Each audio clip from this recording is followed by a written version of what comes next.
So last week I had a question. We recorded. It was either one of the pods or one of the shorts, and Gio for some reason wanted me to save it for the intro of this pod, which in essence makes no sense because it has nothing to do with basketball. It has nothing to do with really anything. It's a dumb question. It's really off topic, but I guess we'll ask it. We're here. That's what podcasts are for. You don't have to say disclaimer. Just state the question. Just state the question. Yes. So this happened when I was driving home from work from my last baseball game because I work for a baseball league over the summer. What are your thoughts on exit-only lanes on the highway? I mean, they have to be a thing. Because if you're exiting from the right lane, say if you're going 60, and someone just automatically brakes and you're going to go to the back. That's true. You're going to go to the back of them. Wait, what highway were you on? They're kind of I'm not going to dox myself, sir. No, yeah, you can't because then people are going to figure out where you live. Yeah. They know we're in. Yeah. It was on. All right. It was on. What highway was it on? I think it was on Route 3. Oh, I'm not familiar with that. Yeah. I think they're fine. There's nothing wrong with them. There's a purpose. It's like there's a purpose. I don't like them. Why not? So you'd rather have someone go 60 in front of you and then automatically brake to like 20, and you're gonna go into the back of them. And they're gonna take an exit Why are they going to slam on the brakes though? because they got to take the have to exit. take the No, but like there's two separate lanes you can go, right? Like Okay, so you're saying the left lane should be if you're driving only. The right lane should be saying if you're going off an exit, you get into the right. Well, not the lane. left lane. I mean, Route 3's got like 5 lanes. It's just True. like instead of one lane 3. only, Route 3. Well, Someone's gonna look it up. Route 3. whatever. one lane on the exit only. That's it, right? Whereas you can have one lane that you could either take the exit or keep going forward on, or you have the right lane and then you can segue off into that lane where it opens back up to take the exit.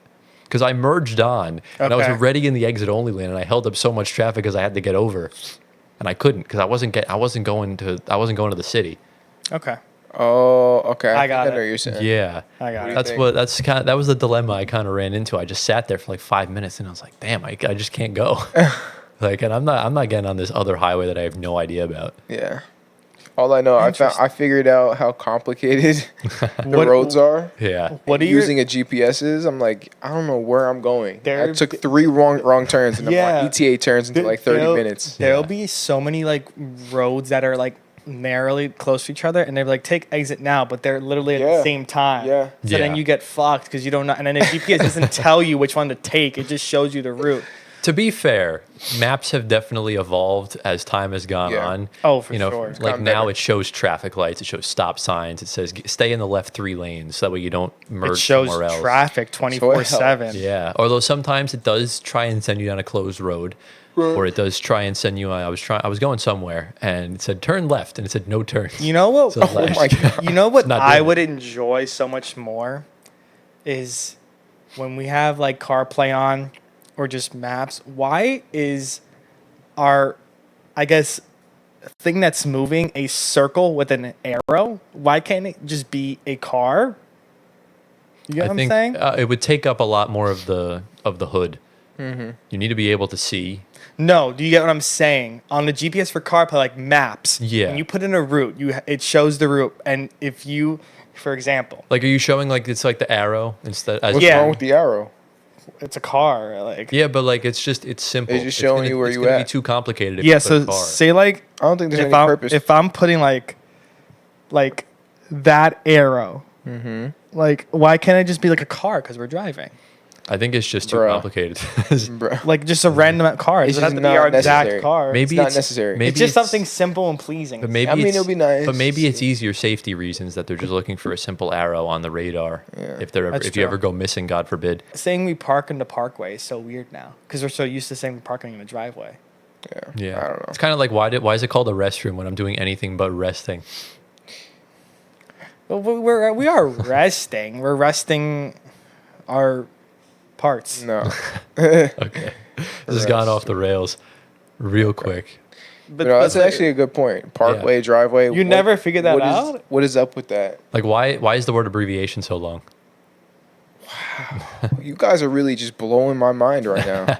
This is amazing. Isn't that crazy? This is almost better than basketball, Hey, you know but not quite. You know the Earth is flat, right? Okay. Okay. Now we're going off. Now we're going off the rails. We're gonna fall off the edge of the world. Okay. Okay. You're done. You're about Yeah. to get canceled by me. Antoine just admitted to being a flat earther in 2024. I sound like Kyrie Irving. Wait, do you actually believe this? No. Okay, good. Because The Earth is round. Why did he get red when he said no? I think he's secretly. I'm does. naturally just get red. I think he's secretly a flat earther, or you just drink too much red wine. If the Earth was flat, our cruise ship would have fell off the edge of the world. No, because we not were in really. the middle of the globe. Australia would fall off the edge of the world because they're on the edge of the world on the other side of the globe. Yeah. Technically, we would too because we're on the other side of the globe as well. But technically, Alaska would. the ends would just be the international date line. It wouldn't be. Yeah. It wouldn't be Australia's within that period, so you'd have to try and cross the date line to fall off, Yeah. essentially. So how is it possible that why can't everybody be in the exact same time zone? So you're telling me that Bruh. if I go to Australia, something happens the day after, but if I come back to here, it happens the day before. I mean, that's just not fair to Australia. You're not time traveling. Yeah, you're not time You're just traveling because the Earth a different position because on the Earth is at a around certain time. It rotates. So us right now, Australia's like 15 hours ahead of us. So Yeah, so it's tomorrow. So if I go to No, Australia, no, it's not No. tomorrow. You're just on a different position on the Earth I understand that, but at a certain time. but I am Okay. I am essentially time traveling. No, you're not time No. traveling. There's a I difference. think I am. There's certain situations where you can, like if you cross the date line, like on a cruise ship or something, you'll skip a day or you repeat a day. Technically, it's very no. loose terms. Have you ever gone to the city and ever thought you see Spider-Man swinging his vines? You know above what? Okay. I think we need to just move on. I've had those thoughts. Spider-Man exists in New York. Okay. Yeah, he's probably going to He's charge you real. $5 And I for a thought my picture. dad was Batman. And I I actually did. And I drove to school Why? on my pet I don't know. unicorn. Pet, you know. You mean Tingus? Yes, Tingus Pingus. But But I don't know. Those are just some life things. Some random a things. very random Do you know that off the pill there, intro. there's so many other galaxies in the world, and we're not the only In the life world? form. There's so many galaxies in the universe, and we are not the only life form. So there could be like another How can you prove that? galaxy. Because you think we're the only species His- in our galaxy, his- plus in our universe. His nose is so big, you could probably sniff them all out. They could be like versions of us on other planets That's- that no, that's that not have possible. like 3 faces. That's actually not possible, and there's reasons why. We can get into that, or we don't have to. Yeah, we don't have to. We could do that. But another time, that's a multiverse theory that Yeah. hasn't really been proven. So you don't think there's aliens among us? Okay, so when it comes to aliens, we're not going to get into We're not going to this. get into this. We're not going to get into We're this. not gonna I get think into there's this. aliens among us. Well, there have been UFOs. The U.S. government has confirmed that there is unidentified flying objects that are yeah, but flying. where are these? But- Where are these people that are? No, where are these beings? It Where are they could- being held? Are they Don't- disguised as humans? For me personally, don't know. Quite frankly, don't care. But what's up, everyone? Welcome to episode number 17 of the Floor Spacer podcast. Tyler Schwartz, Anthony Cavino, and Giovanni Scuteri coming at you from the studio once again. Lads, it's been a week. We become a conspiracy theory podcast. Yo, switch it up. He's conspiracy pod. Yeah. Yeah, it's been a long time. I feel like so much stuff. We've been texting that so much news has been happening. It's been a lot. And every day that we've been saying, oh, we're going to film, something notable happens Yeah. that we add onto the pod. So I guess it's just today's the day where nothing notable has happened What? besides the Olympics. Yeah, I was going to say a lot of But notable stuff news happened. wise, like signings, trades, Yeah. other stuff. We knew the Olympics were going on, so that was going to happen. But like other stuff, NBA related. Just like a quick synopsis, we were supposed to record this on Sunday. We wound up recording shorts instead. We were supposed to do this on Monday, but Gio got called into work. And then on Tuesday, it stormed like hell. I think it was like flooded like everywhere around your house. Yeah. Yep. And Yeah, then yesterday we yesterday just we just busy. couldn't. Yeah, just schedules conflict and everything like that. And So now it's Thursday. here we are today. Ideally, we wanted this to come out today. It's going to wind up coming out tomorrow, which will be Friday. And yeah, we're still here. It's going to be a long night for me editing, but hey, it's all about the grind, you know? Yeah. The grind's not stopping. We're still uploading every day. Currently almost at 2,300 subs. So we'll definitely hit it probably before this episode comes out, most likely. But yeah, guys, how we doing today? Chilling. Exhausted, chilling. Fair. Same Chilling. thing. Want to go to sleep, but we have a lot to talk about. Yeah. We do. As for today, we do have a lot to get into. We will talk about the retirement of Gordon Hayward after a nice long career. Do you want to also add Jeremy Lamb onto that too? He retired? Why not? Yeah. I didn't even see that. He did. Yeah. Shams tweeted it. He retired. Oh, okay. So we'll talk about him Jeremy. as well. Yeah, we'll have a little retirement. We have a little Segment. retirement segment. Then we're going to talk about some free agency deals, more signings, and everything like that. And we were originally going to grade every team's offseason, but clearly this week's been a lot more hectic than we had planned, and it needs a lot more time for editing. So we're going to move that for next week. So expect that in episode 18. But for this week, we're going to just go full enchilada on the Olympics. It's going to be full Olympics talk because we haven't covered it since the first few days. So Yeah. a lot has been missing. And yeah, this will come out before the gold medal game. So we'll give our predictions at the end for the bronze and the gold medal games. So, and obviously it's my turn this week for shower thoughts. Got a good question for you all today. So when the time comes, shall be good. So lads, anything else before we get into it? Team USA. Yeah, an enchilada sounds very good right now. Could go for one. Deadpool. I could really go for Deadpool. No, Deadpool was the What? Oh, you watched chimichangas. it? Oh, Oh, Deadpool's chimichangas. chimichangas. Chimichangas, Damn bro. it. Okay, I was close. Get your Chimichanga get your sounds food right. amazing. Anyways, yeah, we ready. All right, let's do go. it. All right, into the first segment, the first story. Starting things off with a few players that ended their careers. The first one, I guess we'll start off with the most notable, that being Gordon Hayward. Guy that became a decently household name, I'd say, for a few years. You know, sure. Some call him just a guy. 'Cause he was a guy, but yeah, he announced on I think both Instagram and Twitter or one or the other that after however many years, I think it was like 14 or 13 or 14 seasons in the NBA, that he was calling it quits. 15. 15. So 15. I did take the time to kind of go through Gordon Hayward's career path kind of throughout when he first started playing in high school up until the present day. Okay. So we can kind of take this in segments of just like high school, college, NBA. That's fine. Yeah. So obviously he grew up in Indiana, went to Brownsburg High School. He hit my kind of growth spurt. He started out his freshman year at 5'11". His senior Wow. year he was 6'7". Oh wow. So no way he was 6'7". his senior year he was retired 6'7". 6'7". Oh, I'm thinking of somebody else. Yeah, Gordon Hayward. Yeah. Yeah, yeah. Yeah, he retired. Wow. So in his senior season, he averaged 18, 4, and 3, and hit a buzzer beater to win the Indiana State Championship, which is pretty cool. Wow. He was the Indianapolis Stars Player of the Year in 2008 as well, and that was kind of the perfect ending to cap off his high school career. Was an unranked 3-star recruit coming out of high school, got a singular offer from Butler University, which we all know today. Shout out my guy Matt Sherwin, current Butler student. Wow. And yeah, coached by Brad Stevens. Yes. So that's where the relationship kind of started with them. His freshman season, he averaged 13, 6, and 2. He was the Horizon good. League Newcomer of the Year, which, you know, he was clearly going to be the best player in that conference. He also made first team all Horizon League. And then not much really happened in that freshman season. In his sophomore year, he took a bigger leap, 16, 8, and 2.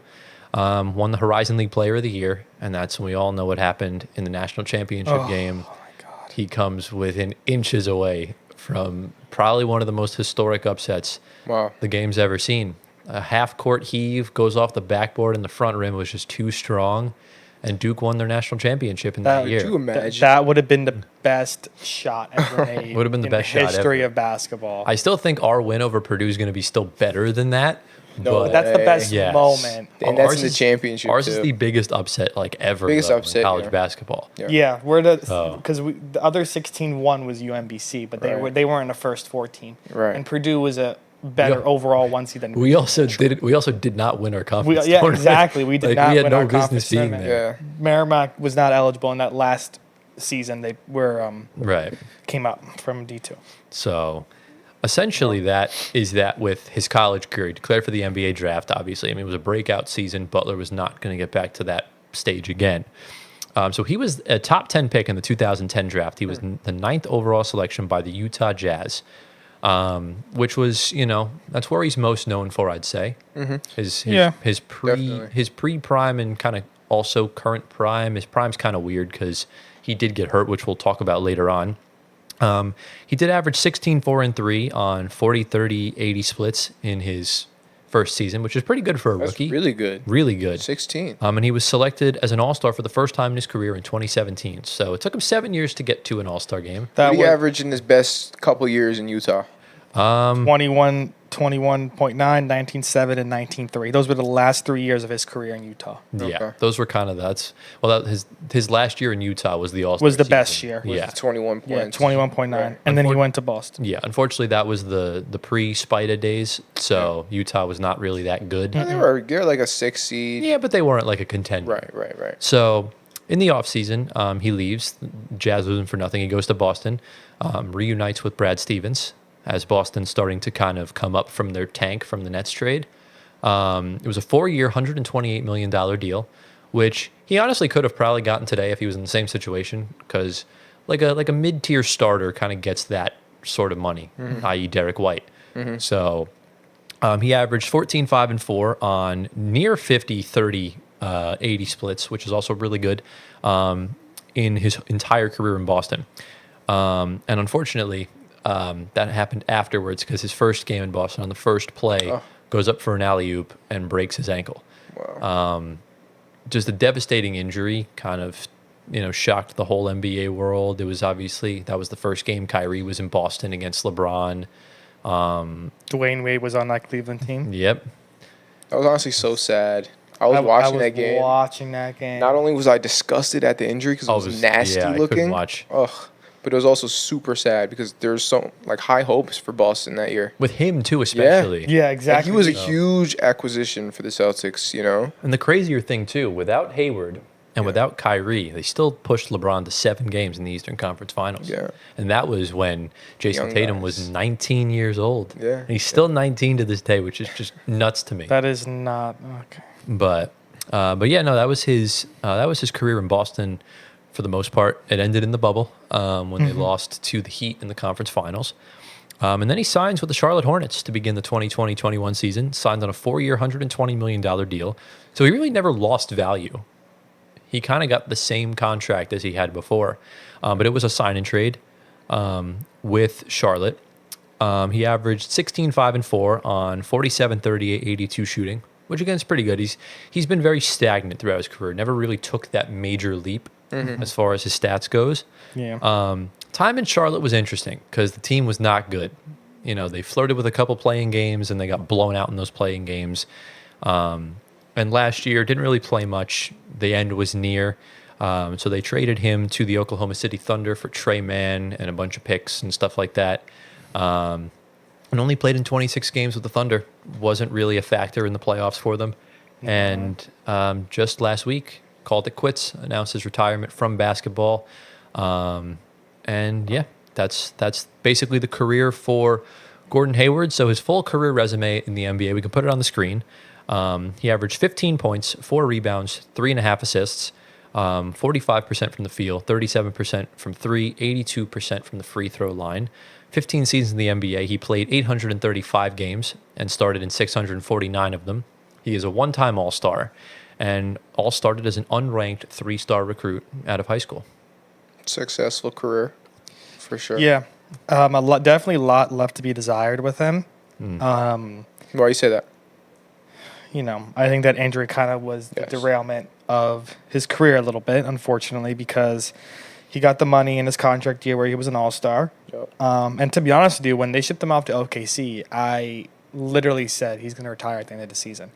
I knew that was going to be it because going to an OKC team, I was hoping he would have helped a little bit, but when they got him, he was getting DMPs, next to no minutes, and I'm like, and I think people and I think even when OKC was on in the playoffs, they were talking about the Hayward acquisition. They were like, he's not going to play. He's probably going to retire at the end of the year. And I was like, I see that definitely happening for him. Yeah. Because I don't think anyone was going to take on him after OKC. He may have like a year or two left, but I think for him probably it's better off for him to just hang it up.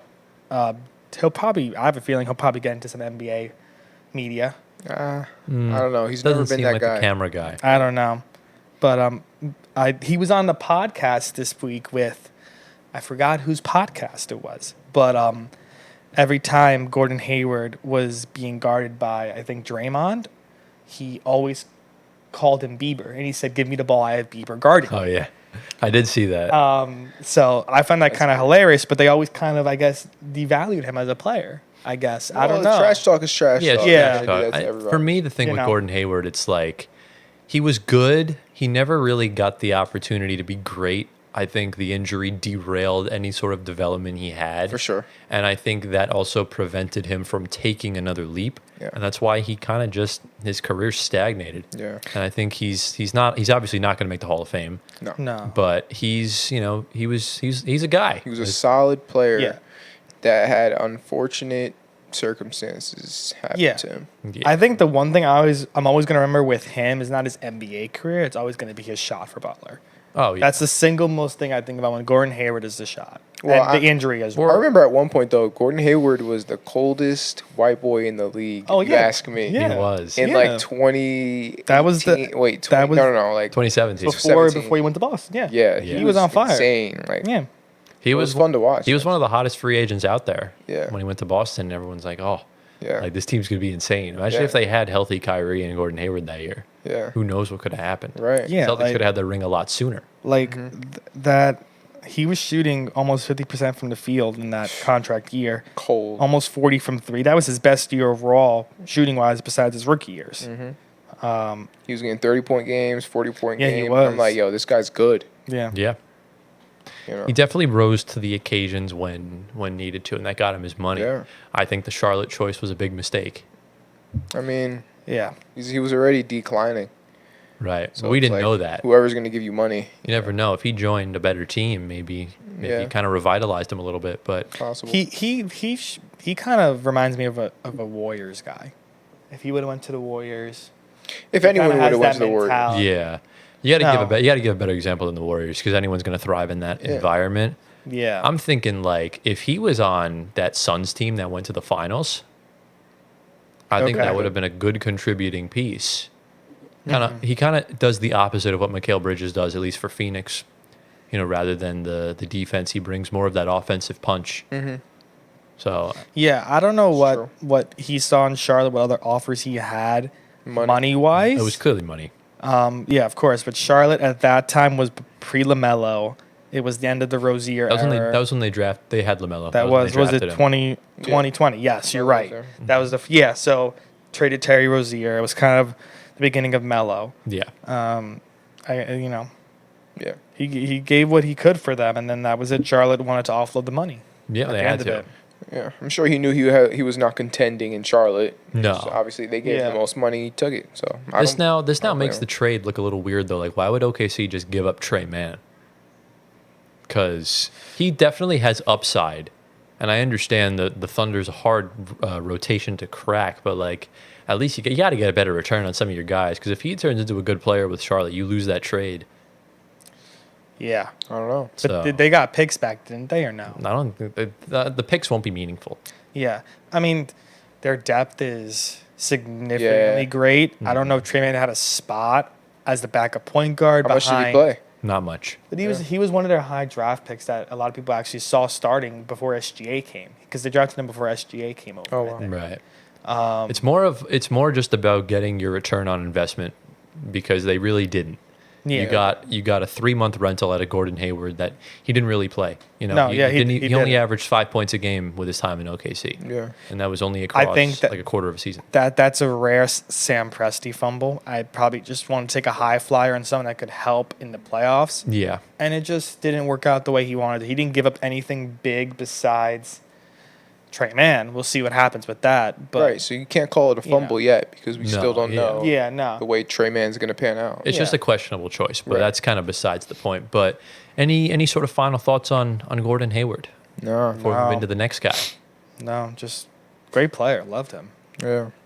All right. Well, that segues us into the next retiree. Bit of a fun one. This was a guy I think we loved watching throughout his time in the NBA. Has one of the most, as I said in one of the shorts, is one of the most unbelievable game winners in NBA Yeah. history, and that is Jeremy Lamb. Now, if you guys have not seen that shot by Jeremy Lamb, oh boy, I mean, talk about a broken play, fumbled inbounds pass. He drops it, goes like basically it gets deflected behind half court, just grabs it, heaves it. You see Kawhi start celebrating early and goes in, and the Hornets announcer just goes berserk. And that's what I know Jeremy Lamb for. I also know when I think he tore his ACL a few years ago and made both of his free throws before he left the game. I didn't know that. So definitely a warrior. That was when he was with Indiana. So Jeremy Lamb was always like, he was a guy. Yeah. And I believe he was playing in the G League this past season. So obviously now. That's unfortunate. He's not a G League player. Well, unfortunately, the NBA is an interesting place now where you really need to be on the top of your game to earn money. Otherwise, you have to sacrifice yourself and take vet minimums like Russell Westbrook is doing and like Tyus Jones is doing, because both of them should be making well more than $3.3 million. So yeah, if anyone wants to, I'll segue it over to one of you two, talk about Jeremy Lamb. Yeah, let me read it off. So go for it, sir. He was a lottery pick, 2012 to the Rockets. To the Thunder. Rockets drafted him and traded to the Thunder in that draft, he capped at exactly 10 years in the NBA, so I think that helps him with his, retirement stuff. You hit a decade in the league, you get a certain, bonus or something. You get that, like, post-pension thing. Yeah. I don't know what it's called. It's really complicated. Yeah. But he grew up in Virginia. He went to UConn, of course. That won the championship back in the days with Kemba. Went to high school in Georgia. He was the 78th recruit in his class in 2010. Oh, wow. It's crazy how, like, a lot of these role players were, like, studs in high school. Yeah. You just don't think about it like that, you know? He was not a starter consistently until he went to Charlotte. He started the most games in 18-19, which was also his best year of his career. He started 55 games, played 79, averaged almost 15 and a half points a game. Nice. That was kind of the middle of his peak. He averaged 12 and a half the year before and 12 and a half the year after in Charlotte. No, in Indiana. So he left Charlotte after his best year, went to Indiana, started 42 games for them, so still kept that starting role. After that first year in Indiana, kind of dropped off to 8 and then 0, 0, 0. Became a bench player after that. Yeah. But he had a good 4-year window, 3-year window. You know, end of Charlotte, which was before COVID. And then during COVID, the COVID season, before COVID, literally before COVID is when his career was at his best. After COVID, it kind of just so let me tanked out. He was a lottery pick? He was a lottery pick, 12th overall. 12th overall? 12th overall. You know what sucks is when, like, you're a 12th overall pick, but you get drafted to be somebody's replacement. Because Russ was already on that OKC team, so there's no way you're going to start with Russ. But he's a shooting guard. He's not a point guard. He's kind of a shooting guard, small forward. Small forward. But even still, that Thunder team was so stacked. Right, like, so there's no way. That's why I don't know why they like it. It makes sense in some regard. Like when OKC drafted Nikola Topic this year, he's hurt, so obviously you have wiggle room. Obviously, he's not going to replace SGA, but at the same time, like that's such a weird pick. I never understood. No, because it makes sense because eventually Caruso's not going to be there forever. And by the time he recovers and fully develops, he's going to be right there with SGA, and a backcourt of both of them would make a lot of sense. And if not, you could easily get a good return on him. You could easily get him back for a pick or two, or another young player that fits a different need. It's another high flyer pick. Yeah, sometimes you have to take risks with your draft picks. I mean, Topic would have been a top 5 pick prior to tearing his ACL. Yeah. In my opinion, I think he would have went to the Pistons. He was projected to go like top 3, 4. He could have gone 3rd. I could have seen maybe Washington taking him 2nd. No, they had their top 2 was very set. It's just, would you take Topic or Reed Shepherd? And obviously, when Topic got hurt, it made the decision a lot easier. Yeah, but that's Jeremy Lamb. He had 10 full seasons, 4 in Charlotte, 3 in OKC, 3 in Indiana. Finished off this year in Sacktown, then got sent to the G League. And he finished his career averaging just over 10 points with 10.1 points a game, 573 career games, rebounds 3.6, not less than 2 assists per game. Yeah, a pretty awful field goal percentage of 34.2%. He was a very inefficient shooter. That was 3-point. I'm sorry, field goal was 43.9. That was his biggest flaw, in my opinion, was his 3-point shooting. Because that Indiana team was so. It's weird now seeing this year's Indiana team so offensively stacked. That if you look at Indiana a few years ago and they had Brogdon and company, they were so good defensively, and Jeremy Lamb just could not produce anything from the 3-point line. Yeah. So it's just crazy how the team has just kind of changed so much. Wow. And I mean, look, hey, if you retire with your career with double-digit points per game in the NBA, I that's like I'm happy. I'd be happy. Word. With that. Yeah. For sure. You know how hard it is to score 5 points? It's tough, man. Like even if I average 2 points in the league, Bro, average 10. That's something to, So- you know. He was a very Pretty good. decent role player. Yeah. if there was a role player Hall of Fame, would he go in? Nah. Nah, I Sorry. agree. Nah. I think Yeah. you need to have a 6-man of the year award for that. No, No. because there's only been a few of them. Yeah. Okay. But like Just not him though. Derek White would go into the role for player sure. Hall of Fame. Okay. Yeah. Sure. Starter as well. Yeah. I think you might need to have either a championship or deep playoff runs, Right. multiple. Like Bruce Brown. Yeah. is another guy. He's just a bunch Yeah. of guys. Yeah. I or think like That's what it Tony is. think, Allen. I Tony think Allen, Jeremy yeah. Lamb goes in like one of the best college players. Turn Sure. NBA. Yeah. Most NBA Remember- players. NBA remember the Hall- decent the player. Hall of Fame college does apply to it. Yeah. It's the Naismith Hall of Fame, but his NBA career was not good enough. Nowhere near. No. Yeah. But yeah, any final thoughts on Jeremy Lamb? No, sir. All right. Bah. What? Bah. Jeremy Lamb. Goat. Bah. Lamb. Not goat. Bah. But yeah, essentially those were the two most notable ones. And just a quick shout out to Kyle Guy, also called it quits yesterday. He's going back on Virginia's coaching staff as an assistant Kyle coach. Guy was a Knicks draft pick. He that was. Never worked out. He hit one game winner against the Warriors, and that was kind of it. So he's going So- back to Virginia where it all started. Yep, he's going to be on Tony Bennett's coaching staff. So He was a really good player. back For where he them. belongs. Stayed in college way too long, but that's what they do at Virginia, unfortunately. Yeah. But yeah, I think it's time we move on. All right, into the next segment. Believe it or not, I was wrong last week. We actually have some more signings and some more free agency stuff to cover. It just feels like a never-ending pile of contracts. And, obviously with the new TV deal happening and all that stuff, the salary cap's just going to rise and rise. And before you know it, someone's going to sign a $500 million contract in the next couple of years. Not sure who it'll be, but I guess we'll see when the time comes. However, we have 1, 2, 3, 4. We have 5 new signings to get into today. We're going to go from the cheapest up to the most expensive. So we're starting with the cheapest, and we're heading all the way out to Portland, Oregon. The Blazers have signed Devonte Graham to a 1-year, $2.6 million contract. So we got not the vet minimum. There's like levels to the minimum contract. I know like someone like Seth Curry, who's been in the league a while, got like 3.3.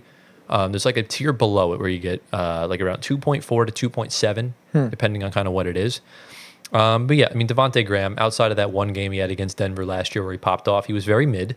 30% from three, only on 5 points a game, was a bench player.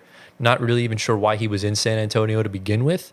Ever since he went to New Orleans, I think his career's kind of derailed, and I think he's just kind of looking to kind of rebound. Kind of repeated myself there.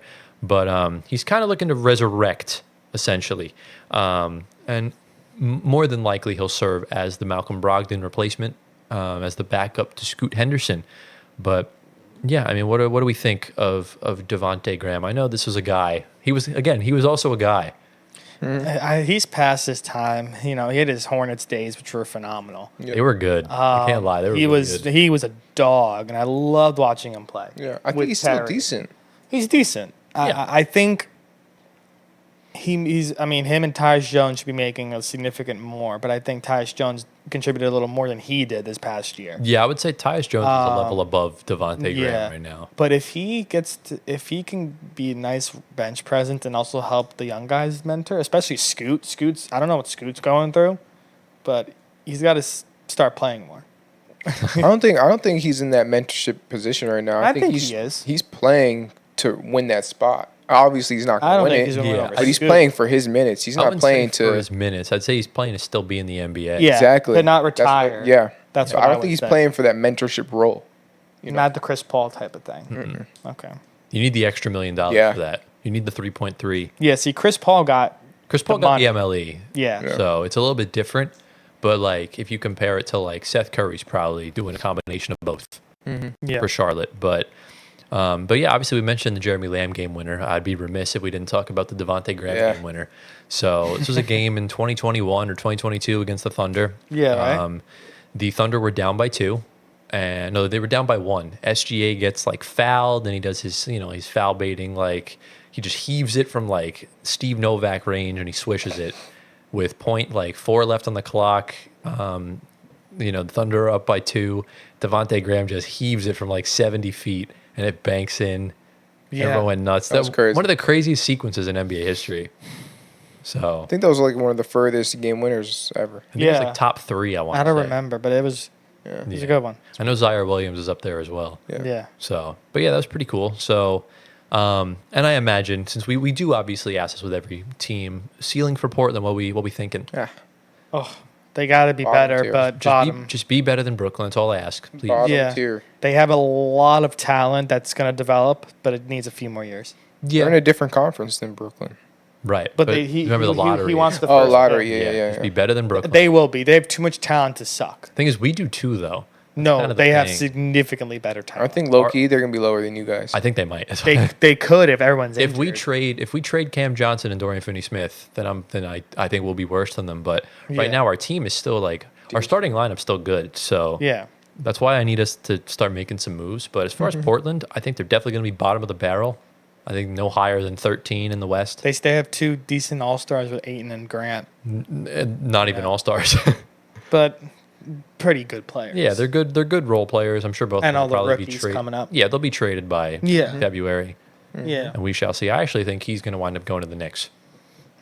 DeAndre Ayton. We'll talk about it when we I get actually to- like that. Max contract dominating, getting bitched by every big when, man in the when, East when is we going to get feed when families. we get to Precious, then I'll talk. Well, we're about to get to Precious right now because he Let's is the do it. next cheapest deal. So Precious Achiuwa has signed a 1-year, $6 million contract to return to the New York Knicks. This is where the Knicks kind of fumbled a little bit because Precious is not worth that much money. But unfortunately, you lose Isaiah Hartenstein in free agency. You have no really better options as far as your centers because he's obviously much better than Jericho Sims. So rather than having to give him the vet minimum, you gave him half the MLE, which definitely still, you're not hard capped, but you're still financially strangled in the sense that you can't really do much else. But obviously last season, only averaged 8 and 7. That was with both Toronto and New York. 50% from the field is actually pretty good, though. We He's do a be big taking guy. that. Yeah, he's big I hope guys. he's Everything's doing going to be around the rim. He was part of the OG Anunoby deal. Was moved right before 2024, and yeah, he's going to be. This was the Knicks version of. It's a cheaper, more dumbed down version of the Sixers Tobias Harris situation, where the Sixers fumbled Jimmy Butler, and because you didn't want to lose Tobias Harris, also you had to fork out the money. So it's kind of what the Knicks did. Was you lose Hartenstein, you have no better option. You're probably going to trade Mitchell Robinson at some point, so you had to give Precious some extra security, some extra capital to keep him there. So, as the Knicks fan, I will let you kind of have the floor here. I'm sorry, the fake Knicks fan, as Gio dubs you.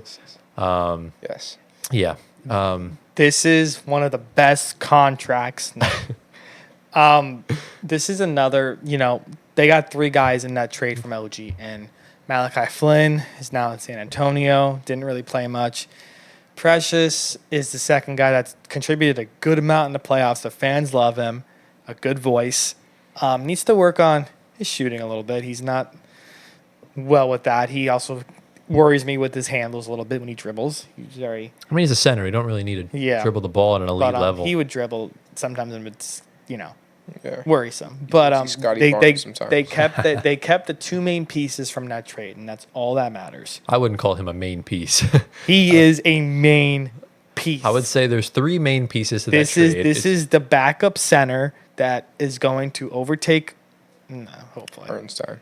No, Mitchell Robinson. Yeah, Hartenstein. If Robinson, Now, what if Ayton goes to the Knicks? Well, if Ingles, then you're trading Mitch back to them. Yeah. So then you have Ayton starting.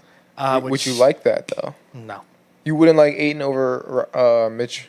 No? If he gets significantly better like he did in his Arizona days, maybe. Well, that's the problem because the one thing is I love DeAndre Ayton, but the one gripe I have with his game is that he is soft as shit. Exactly. And he just gets. You don't think Tibbs would toughen him up a little? He needs to be like he was in his Arizona days. Yeah, but that's because you're bigger than everybody. You're playing with guys. You're playing against guys bigger than you. Like outside of the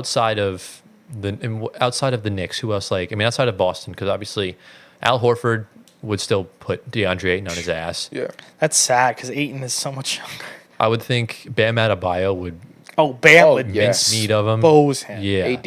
AD would. Well, AD's in the West. Okay. Yeah. AD needs to get that mentality to just be like. even Drummond, best even centers. in non-Embiid minutes, Drummond would put him on his ass. Yeah, I don't know why he's gone Drummond's like too that. slow, though. That's why Phoenix moved on from him. Well, I mean that You Phoenix know? team was very flawed to begin with. They didn't want to give DeAndre Ayton the money because outside of Jokic, the center market is not, teams are hesitant to give humongous contracts to centers. That's why I didn't want us to pay Claxton $100 million. But at the end of the day, I don't really care now that we're tanking. But with this, I mean, Precious is just, for Precious to be productive, I think he just needs to stay healthy. Yeah, Because if he's not, because this Knicks team, they have depth, but I think This- any injuries are going to be like a domino effect, and you're really going to realize that this roster is low key top heavy. Because you have players on your bench, but they're not as good. It's a big downgrade on your starters. yeah. I mean, they'll have their moments. That they have depth. That's the one thing that they have. But the depth guys can also get injured really easily. You're starting out a 5 with Jalen Brunson, who was just named captain of the team, which was deserved. Never seen that in my lifetime as a Knicks fan. I think there needs to be a much bigger sample size before you deem anyone captain. No, he's New York. When you Yeah, think New but York, it's he's- Jalen Brunson. He hasn't even been there more than 3 seasons. Yeah, but he's the face. For No one else is the face of New York. Yeah, but I think that's a little bit of a stretch right now. I think in 3 years, you could consider it. but Basketball is different than other sports, though. even still, though, I think it's enough time. but the problem is he was unproven before going to the Knicks. Yeah, he was good in Dallas, but he wasn't a starter. You get one. One. I think I'm also kind of biased because I'm not a Knicks believer, and I think the 2 series you did win in the playoffs were against playoff chokers. So that could also be why I don't value it as much. Him being named captain all goes back to the one word that I always say. Aura. No. Loyalty? No. Family. Oh, Okay. It Fair. literally goes back to family. Yeah. That's Yeah. what it is. Which his father is there. He has a voice in that. But why he's on the team. going back, stop it. We're not, no tampering. We did not get fined. you actually did. Yes, we did. Under the covers, we did. Yeah, you So, lost a 2nd-round pick. No, I don't care. Who is it? Some guy in the No, that's why didn't middle school? there was 58 picks in the draft. It would have been Bronny. It's fine. Yeah. But yeah, you're looking at a starting 5 of Brunson, Mikal Bridges, Julius Randle, OG OG, and Mitchell Robinson. You have a bench. Your backup point guard is Campaign. Over Deuce. Don't know why. Over Deuce. I say so. I think Campaign's. Campaign. I'm telling you right now, Campaign's not playing much. But yes, I agree because I think Tyler Kolek should be backup point. Deuce is more of a shooting guard combo. I would still have Deuce run the backup point if I was the Knicks. I'm perfectly fine with Kolek or Deuce running it. I think Kolek I would have. Kolek is a ball. What handler. it boils down to in the playoffs, you're only going to run 8 guys. So I think Campaign gets minutes, but I think because of who loved him from when he was in Phoenix, Mikal. Mikal Bridges, yeah. They were close. Campaign doesn't move the needle for me at all. No. He's past them. And then you have a small forward combo, shooting guard combo of Dante, small forward combo of Daddy A, Josh Hart. Josh Hart also gets power forward as well. And center. Precious gets center and power forward. You have your draft guys, Cole, like I said, Daddy A, Kevin McCullough if he does get to play. I'm forgetting people. Am I forgetting a name? You don't need to go through the whole roster. Yeah, They're not playing. But that's a really deep team. That's all I have to say. It just Yeah. depends on who's healthy at the right time. I just find it crazy that outside of Mikal Bridges is the only one I trust durability wise out of that entire rotation. Well, if Tibbs runs him to the ground, then you don't. I still don't think he's gonna. I still don't think that streak's gonna end. That man got hurt so many times in Brooklyn, and he still played. So I think he's going to have even more willingness to play being with his teammates well, from obviously. Villanova. And Yeah. he's on a winning team. So he's not going to, Well, we'll hope he's on a winning team. he's on a winning team. Let me tell you this: we had Kevin Durant, Kyrie Irving, and James Harden. That shit blew up in our face. But The same exact thing can happen. But it's totally different compared to our team. It really not though, because a few injuries and you're in the play-in. He's right. Well, it like I depends. said, I experienced It depends this. who gets injured. Well, like I said, if if it could be as simple as just Jalen Brunson and you fall down the standings. That's what I'm saying. Well, then you have Randall take over. Yay. Which he needs to establish himself again. I don't think he's going to be on this team past February. What are you getting for him? Exactly. That's why I don't know. That's why I think the Knicks are in a really precarious situation because you don't have a lot of assets to play around with. You're banking on this working. Yeah, that's what you're doing. Exactly, yeah. So if it works, yay. If it doesn't, you blow it up. Right. But you don't trade away Brunson, McHale, and OG. Well, that's the problem is that that's why it needs to work for the Knicks because Jalen Brunson's the only return that you would get like a net positive from because you're not getting that return from Mikal Bridges again. You're certainly not going to get back the OG Anunoby haul that you think you're going to get. No, you're blowing up. You're trading Randall, Mitch, Dante, and Josh. No, if we're talking about blowing it up, you're getting rid of Brunson and you're getting rid of McHale and OG. That's blowing it up. Because like us trading Harden was not really blowing it up. Trading Kyrie and KD was blowing it up. Because when you blow it up, you go into a full rebuild mode. And if you're trading away if you're trading away Deuce and Dante and Hart, yeah, you're trading away guys, but you still have your core. I wouldn't consider them as part of the core. It's more like retooling. Right, that's exactly what we tried to do by getting, the assets we did by trying to get Ben Simmons and whatnot. So it's definitely a tougher situation, but we'll have to see. Give me if 20 games in, it's working. If it's not, we'll see. Gio, does it work? Yes or no? I say it works. Thank you. That's a believer. Yeah, well, he has a soft spot for the Knicks. I do.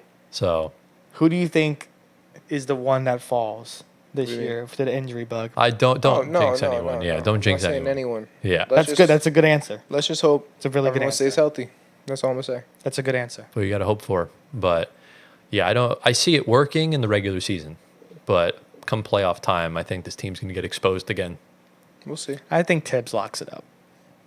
I don't know. We'll have to see. We'll see if Randall. I want to see how they all cohesively work together for guys that all want the ball in their hands at a certain time. Yeah, I also do want to see them go up against another test. Because I still, no offense to Cleveland and the Sixers, I want to see them go up against a team that's gotten it done before. And then I can give my flowers to them. If they can keep it close with Boston, I don't think anyone is, to be fair. I will be perfectly okay with how they'll go into the playoffs. Yeah. I think they're better than Indiana. I think Indiana's better than the Knicks.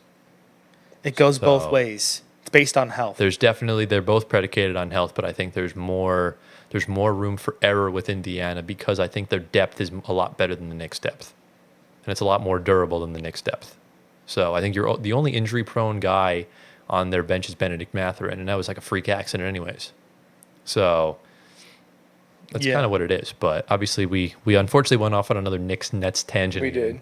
Where it's going to be a habitual thing with us. That's always going to happen. We're going to just go through the different theories of what's going to happen until the season begins. So what's your ceiling for the Knicks? Top 3. And playoffs? We said this before. Conference final. Did we? Yeah, we've talked about this because we've talked about so many signings. Top 3, conference final. Yeah, I say top 3, second round. So we'll see how that turns out. It's going to be an interesting season. I want to have one pod where we just fully debate the Knicks and the Nets. That could be like a trade deadline. Like if we get Cooper flagged, then it's going to cause some uncomfortable conversations. Yeah, you can have him. That's fine. I would love to have him or Ace Bailey. So we'll see. But yeah, congrats. Your pick turns into Cooper Flag.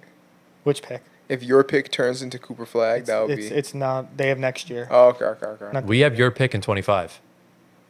We have your pick, we have our pick, we have Philly's pick, and we have Milwaukee's pick. So they have 4 firsts. You have 4 first-round picks. And Milwaukee and the Knicks could easily all blow up. They could both blow up this year and get, play-in. So it's possible. It is. So the Bucks is top 4 protected. So we have a chance. But, yeah, congrats to Precious. I've always liked Precious. He's a good player. He's a very good player. He's a guy. He was a part of that almost good Memphis team with James Wiseman. James Wiseman? Oh, Memphis. Wiseman, College, yeah. Memphis. For some reason, my mind went to Remember the that year when they got all the guys and they got exposed for that? That wasn't Precious. Precious has been in the league a lot longer. No. But he was on that team. He was on that I think he was already in the NBA. No, he was on that team. I remember. I'll take your word for it. I'm too bothered to go on check. that team. But yeah, congrats to Precious. Moving into the next one, we head on over to Memphis. The segues have been really coincidental today. It's been weird, but we go to Memphis. The most accurate active shooter in NBA history right now, Luke Kennard, has signed a 1-year, $11 million restructured contract with the Memphis Grizzlies. They had declined his team option, which was just under $15 million, but they were working together to restructure a deal because I think he does bring value to this team. I think he's one of the most underrated role players on the market right now, and even just in the league, because he is one of those shooters that can create his own shot. I think you saw that a lot in his Clipper days.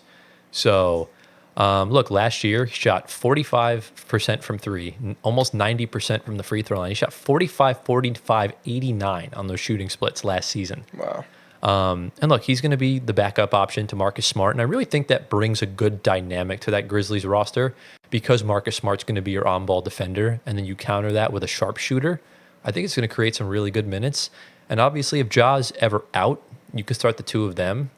I think it's pretty good with Zach Edey at the 5. Oh, This is Memphis's first and only signing of the offseason.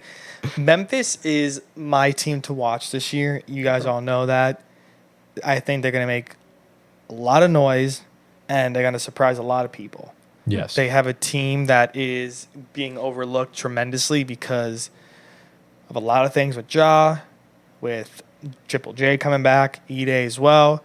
But I think this is one of the most exciting teams in the West besides the top 3. Right.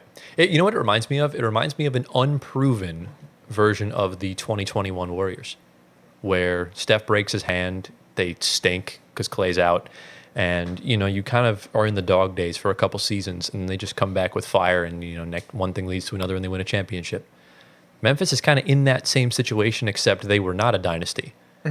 But you have an all-star guard who I still think is just so slept on because everyone keeps forgetting of how good Ja Morant is. And it's like, look, when Ja's on, you could make the argument that he's up there with one of the best point guard in the league. No, he is the best point You guard. think he's better than Luka Doncic? He is the best point guard. I would say he's probably He top may be 3 1, when 2. Top 3. Yeah, because I still right now you have to give the edge to Luka and SGA purely for their seasons they just had. They were MVP finalists, top 3 in voting. So Does Ja get an MVP in the next 3 years?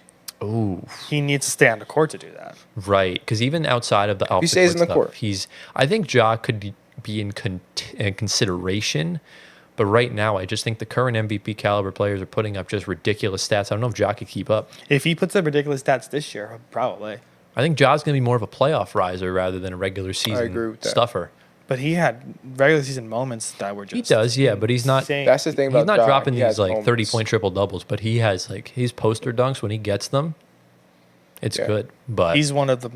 He reminds me of Shaden Sharp, but he can jump so much higher.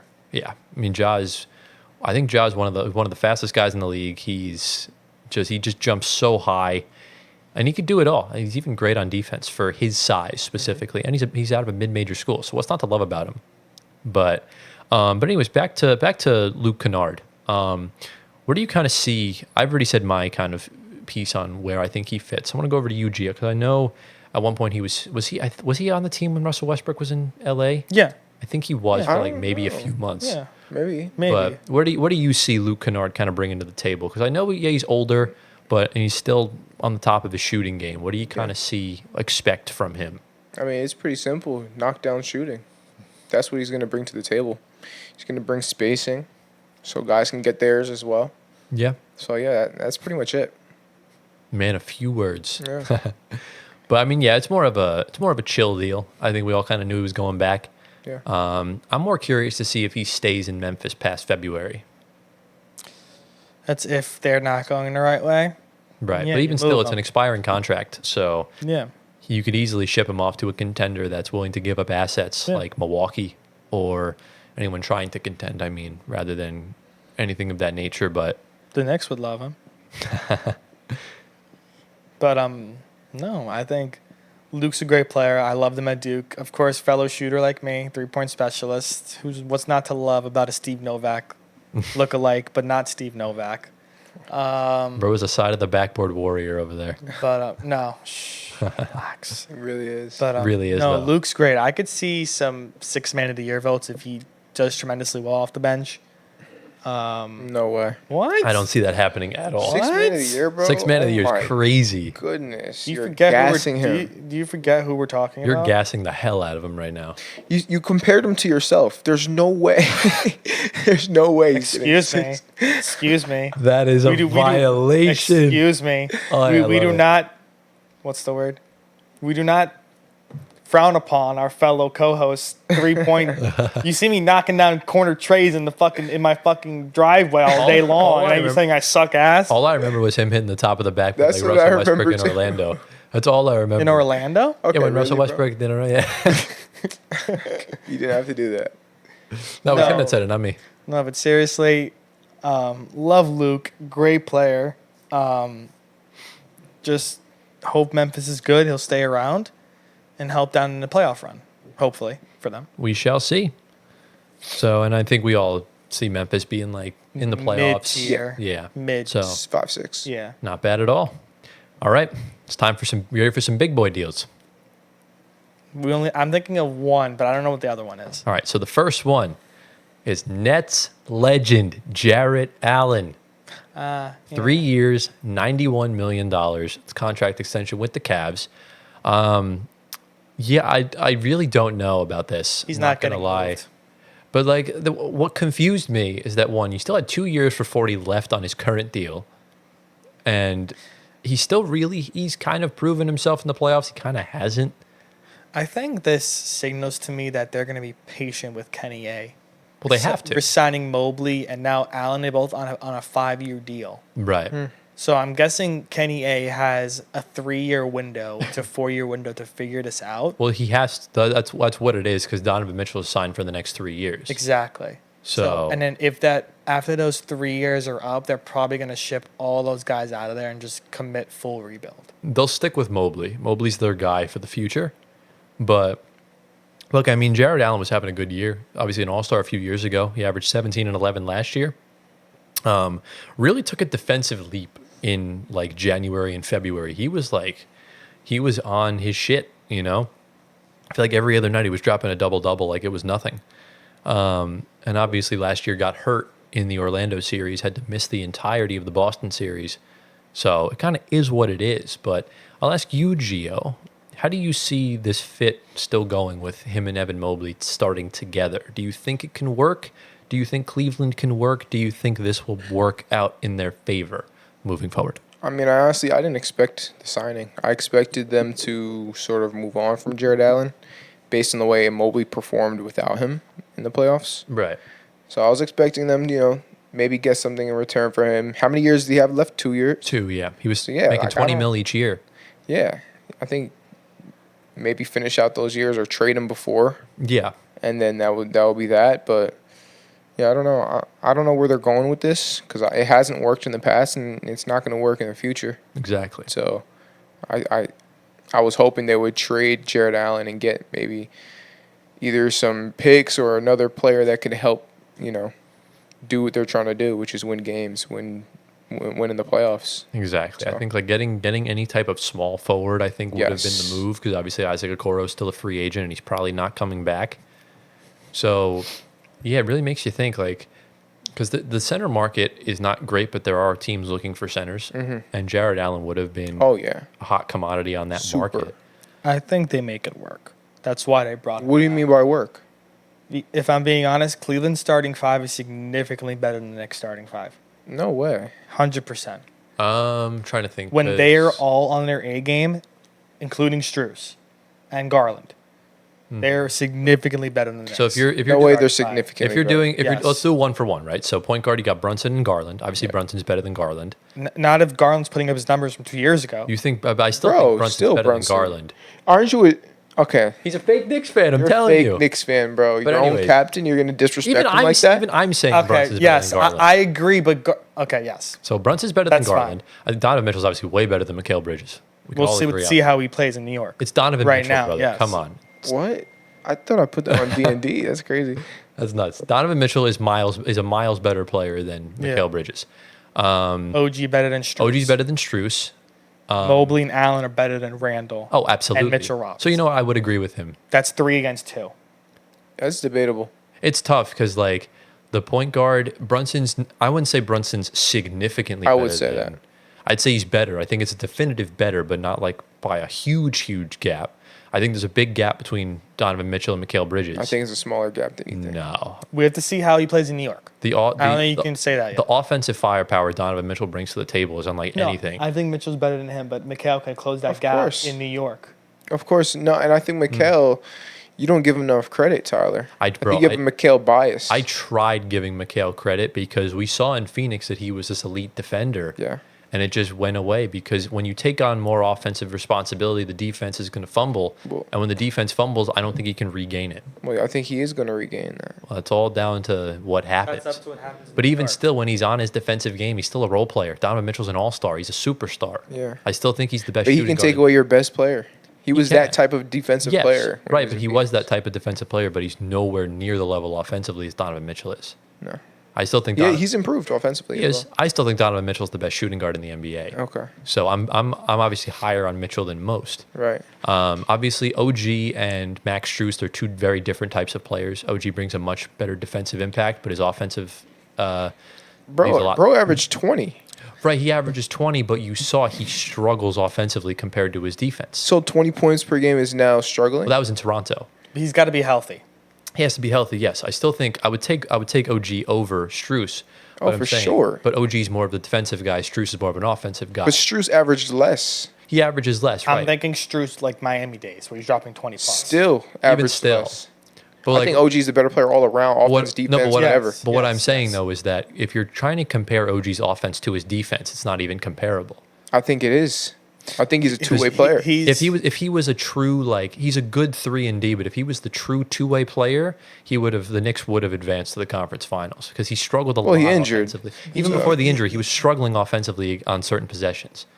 Well, yeah, but the Knicks were 10-0 after acquiring him. I understand that, yes, but that was that was the regular season and everything. Yeah, like that. I think OG's easily a better player than Strus. Obviously, I don't think we should even be talking about that. I'm just saying he's not as good offensively as you're saying he is. I think we'll see that better this year. I think you're going to change your mind this year when you see it because he was playing with a semi-broken arm as well. Well, he didn't fully recover, so his shooting probably was not as great. Even still in his Toronto days, I've always thought he was overvalued because he's not worth 3 first-round picks that Toronto wanted to get for him.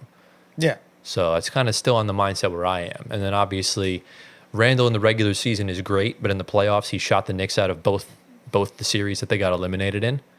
No, Mobley's significantly better. I think Mobley's Mobley already is a much better defender than Julius Randle. I would not say significantly. Yes, a significantly better defender. All right, well, I'm talking about overall. Not I wouldn't say overall significantly. I would take Mobley over Randall. I would, for sure. I think Randall offensively is better. Offensively, yes, Randall is better. Mobley's getting there. Yeah. And then I think Jarrett Allen is miles better than Mitchell Robinson. Mitchell Robinson is a Could you imagine Jarrett Allen on the Knicks? tree stump.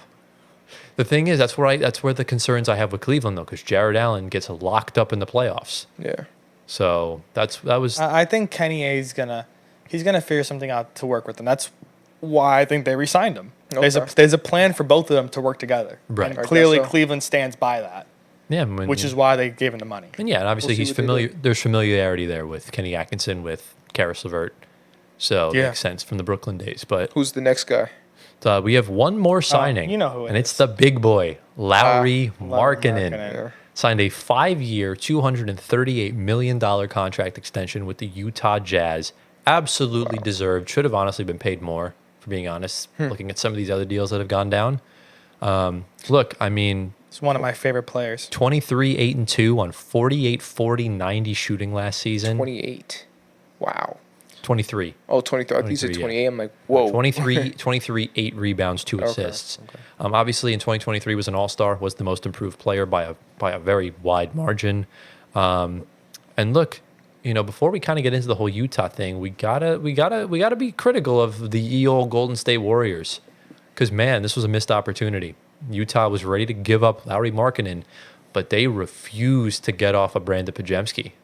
And look, I'm gonna just say I'll say my piece about that in a little bit. I'll leave the floor to you first. The Warriors, well, if you're bringing in Lauri, that means Kuminga goes, which of course he takes, but I think they have more confidence in Kuminga and Podziemski right now That's compared not- to Lauri. That's not what they did, though. They were fine giving up Kuminga. They refused to get off of Pods. He was untouchable. They view Pods as the point guard of the future for them. Once Steph retires. That's what the report said. Right. That's why Pods wasn't going. Yes, but I think Lauri is the player that the Bulls should have kept to rebuild around, who they did not give the money to and then went off to Cleveland. Because they didn't use him right. Who also didn't use him right. Cleveland did not use him right. Now he gets paid, and he was so disrespected for not getting money after Chicago. Now he got it finally. He didn't play that well in Chicago. He was Chicago good. was great. But Chicago didn't untap that potential that Utah did. Exactly. Right. So I think in Utah, this is their building piece for the team. Yeah. If they do decide to trade him in 6 months, then that's another team. He cannot be traded until July 15th of next year. I've read 6 months. No, when you sign the 5-year deal, you're untouchable for the entire season. Okay. So next July, if his value skyrockets past what Utah was asking, then you move him. Or if not, you keep him. Well, it really depends on if anyone wants to trade for him. Exactly. That's what it comes down to. But look, I mean, I get it. The whole Pods thing. Like, I get he's going to be really good. Yes, there's probably some Steve Nash fantasies because he went to Santa Clara. But, like, look, you got to make sacrifices sometimes. And if you're trying to maximize Steph's post-dynasty, you have to make the move. I can't see why you would leave that on the table. It just doesn't make much sense to me. Because I think Lauri on the Warriors is a humongous upgrade on this current version of Andrew Wiggins, who I think also probably would have gone in the deal as well. Yep. And look, at the end of the day, it's just like, you got to do what you got to do with these trades. Like, do you think the Nets really wanted to give up Karis LeVert and Jarrett Allen for James Harden? No, but you have to do it. Did you really think we wanted to give up Mikal Bridges? We didn't want to. But when you get 6 first-round picks, you can't say no to that. As much as you want to keep the guy. So, to me, I hope this doesn't come back to bite the Warriors in the ass, but it looks like it probably will. Because we saw Steph say, like, he's not, he didn't fully commit to the Warriors for the rest of his career. So you never know what could happen in the future. Yeah. I think someone wrote an article from ESPN about Draymond and Steph, how they were feeling, and they're excited about the additions they brought in, which were Kyle Anderson, Melton, and Buddy Hield. Of course, coming off with your rookies as well, Pods, Kuminga. I think Kevon Looney's back. You still have Wiggins there. Wiggins should get moved. He should not be there anymore.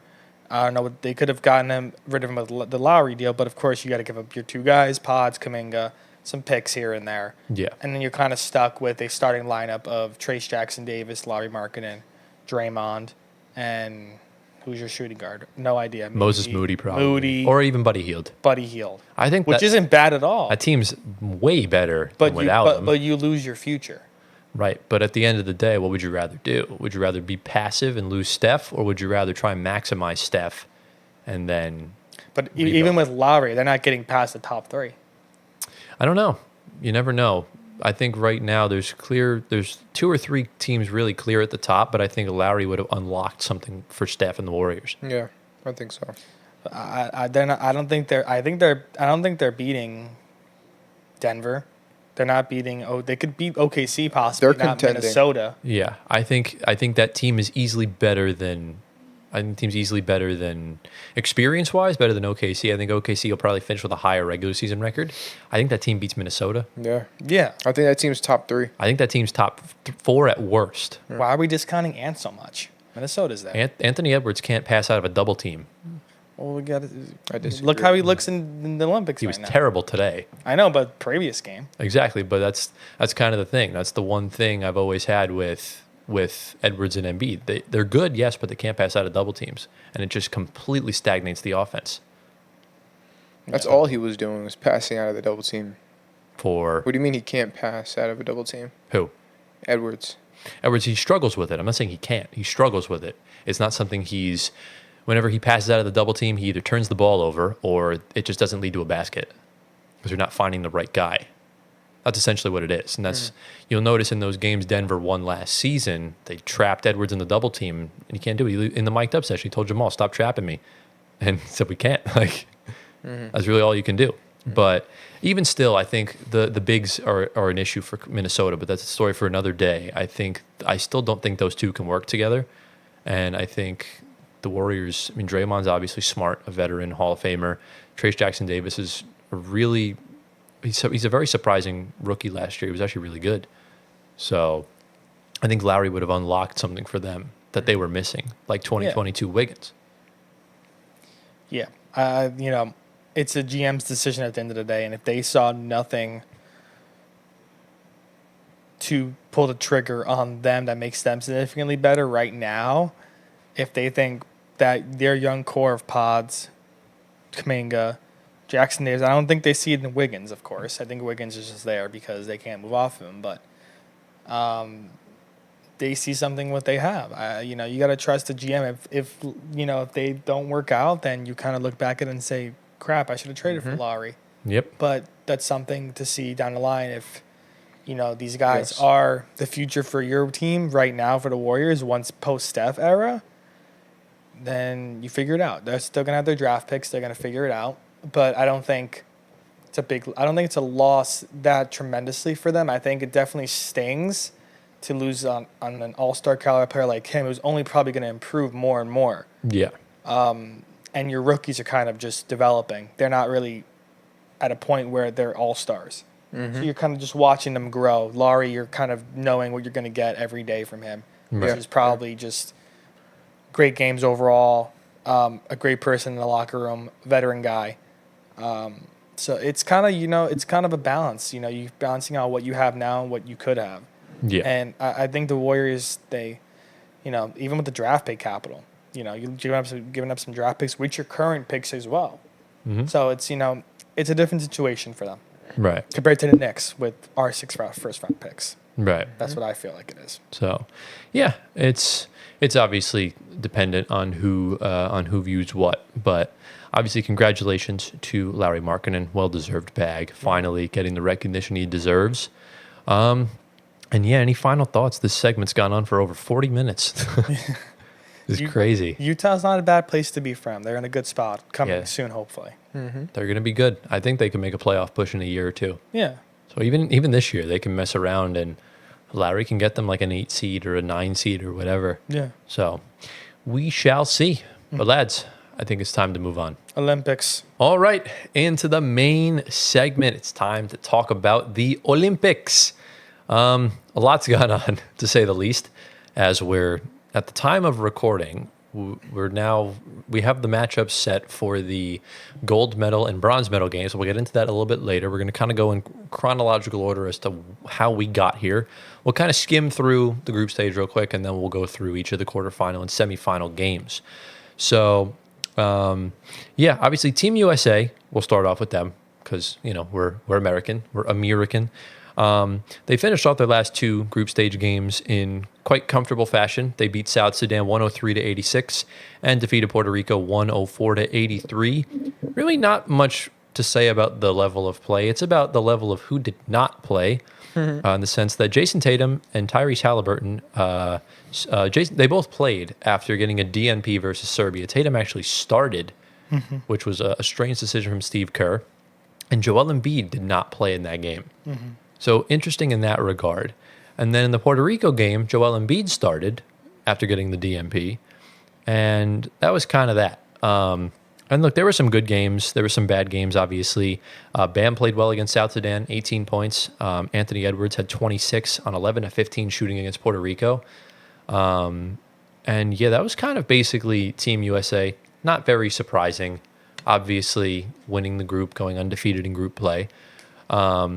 As for Serbia, they defeated Puerto Rico 107-66. Jokic became 1 assist away from being the 4th triple-double ever in Olympics history, finished with 14, 15, and 9.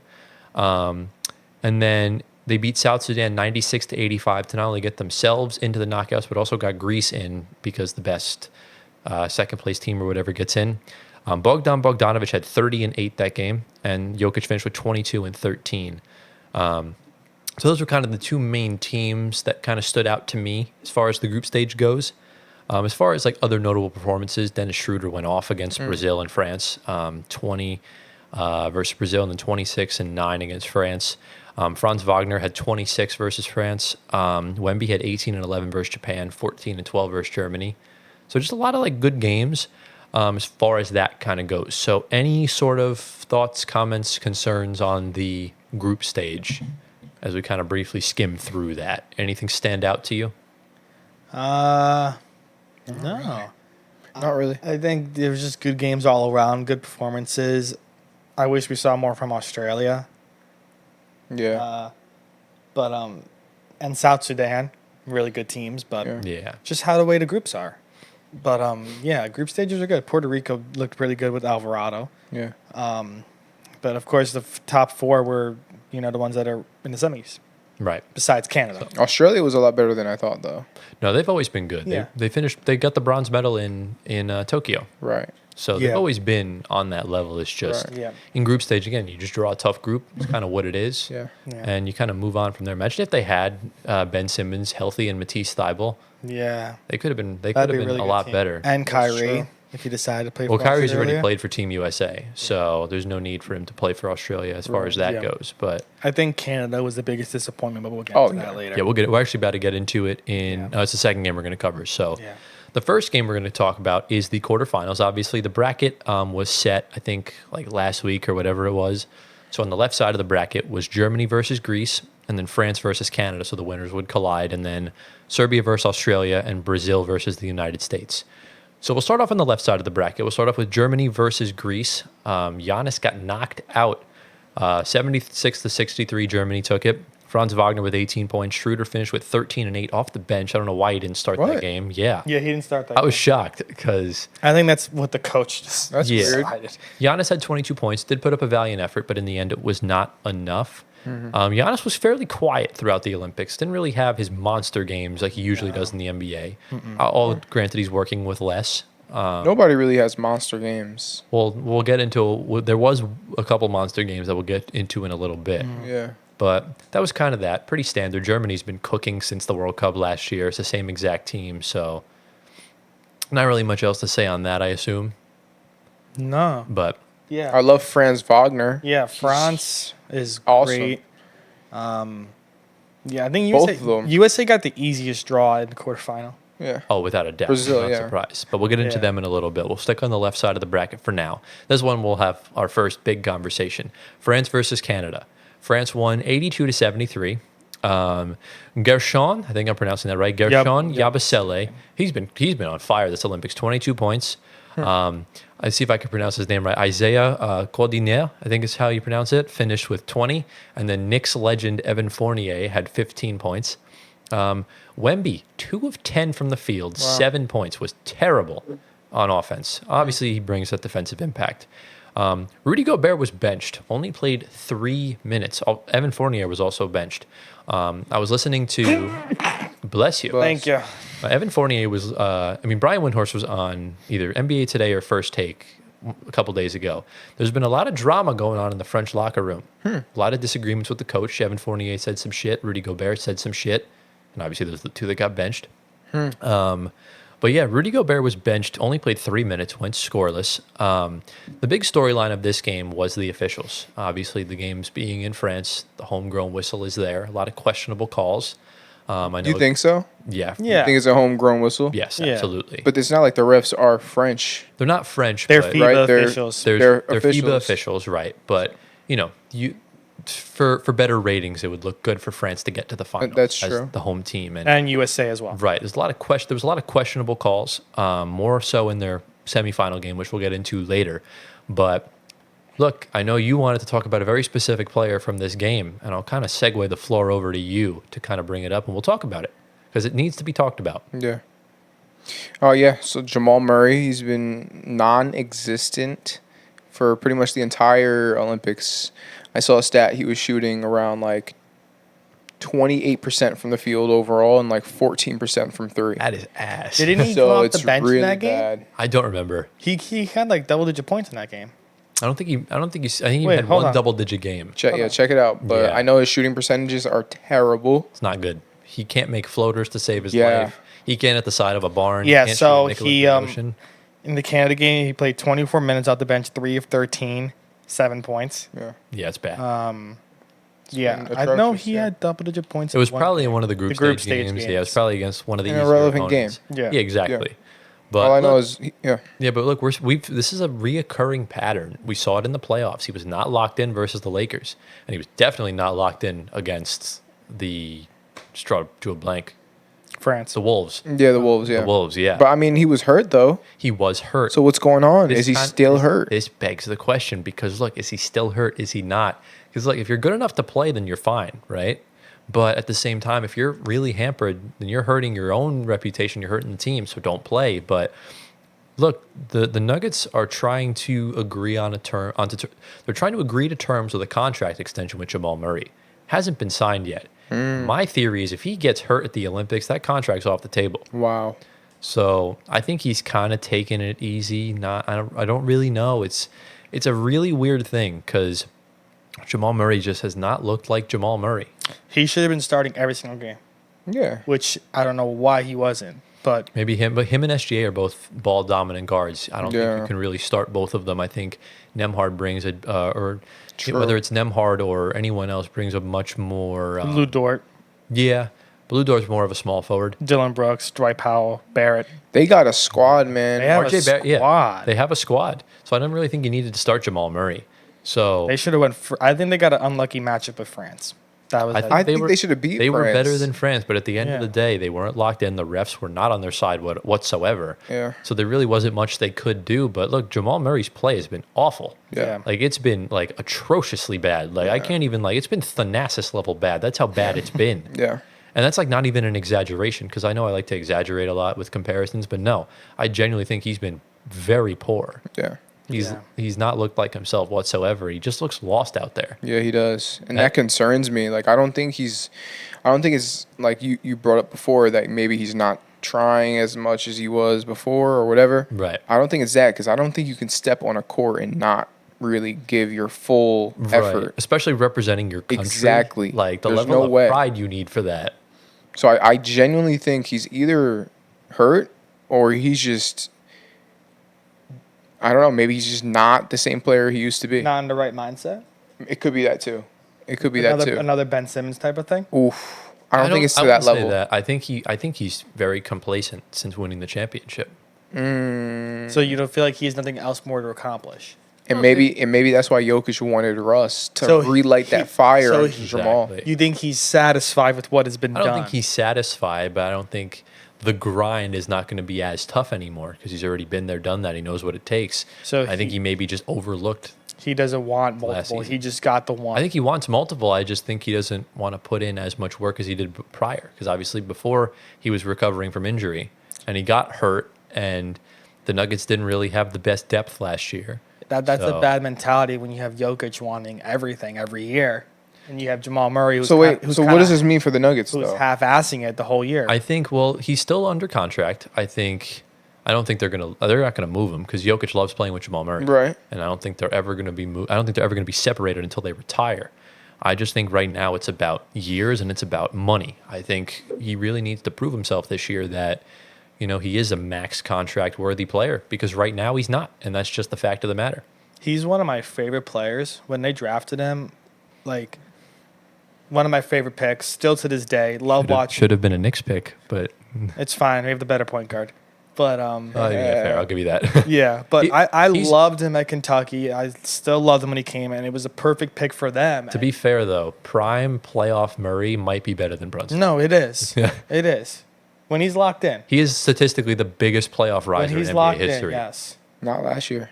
Well, not Well, last year. Well, yes. he's still Last year brought him down. He still had 2-game winners last year in the playoffs. Still, yeah. Yeah. He's a dog, but he needs to keep that mentality. Yeah. And he knows he's that type of player, but He needs that aura back. yes. Yeah, he does. He has it. And He does. when he's half asking it while the other half of the whole other team is putting in 100%, you're going to get some He's not friction. half-assing, bro. No. No, I'm just saying if he's not giving all his effort on the court like Jokic and all of them are, That is come still playoff half-assing, time though. or I don't think he's half-assing. I don't think think there's so. actually something wrong, whether Yeah. it's mental or physical. Something's wrong. Remember, you're also not playing with the best player in the world on Canada. So you're playing with a the totally second different best type with of play SGA. style. So what does this really say about Jokic? but you're playing with SGA. Such a Jokic Right. stand. Probably my favorite player. I got a back, bro. I am too, though. Yeah. Listen, Especially. he made Team Serbia almost beat USA. He also makes You can't really- He also makes Jamal Murray look like a fucking Hall of Famer when Almost. they play together. Yeah. So I mean, Serbia has some players, man. Come on. Outside of do. Jokic, they got some hoopers. they do. Let's get into Serbia. Yeah. Serbia beat Australia after being down by 24 points Wow. in the third quarter. That's They win the nuts. game 95-90 in overtime. This was a game. Serbia came out the gates like shit. They were awful. Olympic Patty Mills was back in full force. He had 26 points. He did send the game to overtime on a buzzer beater, or it was like really close to a buzzer beater. Jokic, though, in overtime, my God.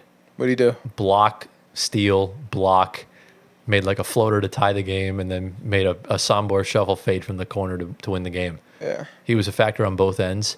Finished with 21, 14, and 8 with the game winner. Josh Giddey actually had a good game as well. Giddey He had had 25, 25. 5, Telling you, man, and 4. Giddy, Bulls, you got a player. You got a player. I've been saying. I am a Josh Giddey fan too. Okay, this is cap. You weren't saying that before. Exactly. On OKC, What when they happened? Why you- draft, why you when, keep when- switching up when like they that? when they drafted Stay in your him- position. Stand on that. When they drafted him, I loved the pick because he was triple double all first season long. Yeah, but that was then. Yeah, What but about This is now? the now. This You're a is Knicks now. fan. You should be talking about the now because that's all you're focused he on. needs to be like this on the Bulls. Then I'll gladly be all for him. No, but before you're talking about how why would they do that? Give up Alex Caruso, yada yada yada. Well, 'cause I'm over here like you guys are underestimating Giddy right he now. was boo boo caca all year. Even still, if you can't get even a single second round pick from Sam Presti, who's got like a gazillion picks, that's a problem. That's the only reason why we had a problem with the return. That's fair, but look, I'm telling you, Giddy is a player. But maybe he's not going to be boo boo caca, so that'll be a fine. But that's the fine thing, trade. though. What if he's just good for Australia and not? He's good going in to the be league? good. Trust me. No, he's too good to suck. We He's going to be shall- on a team without Shea now. Like he can actually have the ball in his hands. That's So, fair. You'll We'll see. We'll see. You will see. Yeah. This was also the final FIBA game in Patty Mills' career. He's retiring from international basketball. I think the most underrated FIBA player ever. Very decorated Australia. I like that take. He's amazing. And look, he had a great 3 months with the Nets, and then he stunk it up. But I like Patty Mills. Me too. He's another guy. Another guy. Won't make the Hall of Fame, but Another he's a good guy. Spurs legend. Yes, Nets legend too. Don't forget. No. That Christmas Day game, he owned LeBron.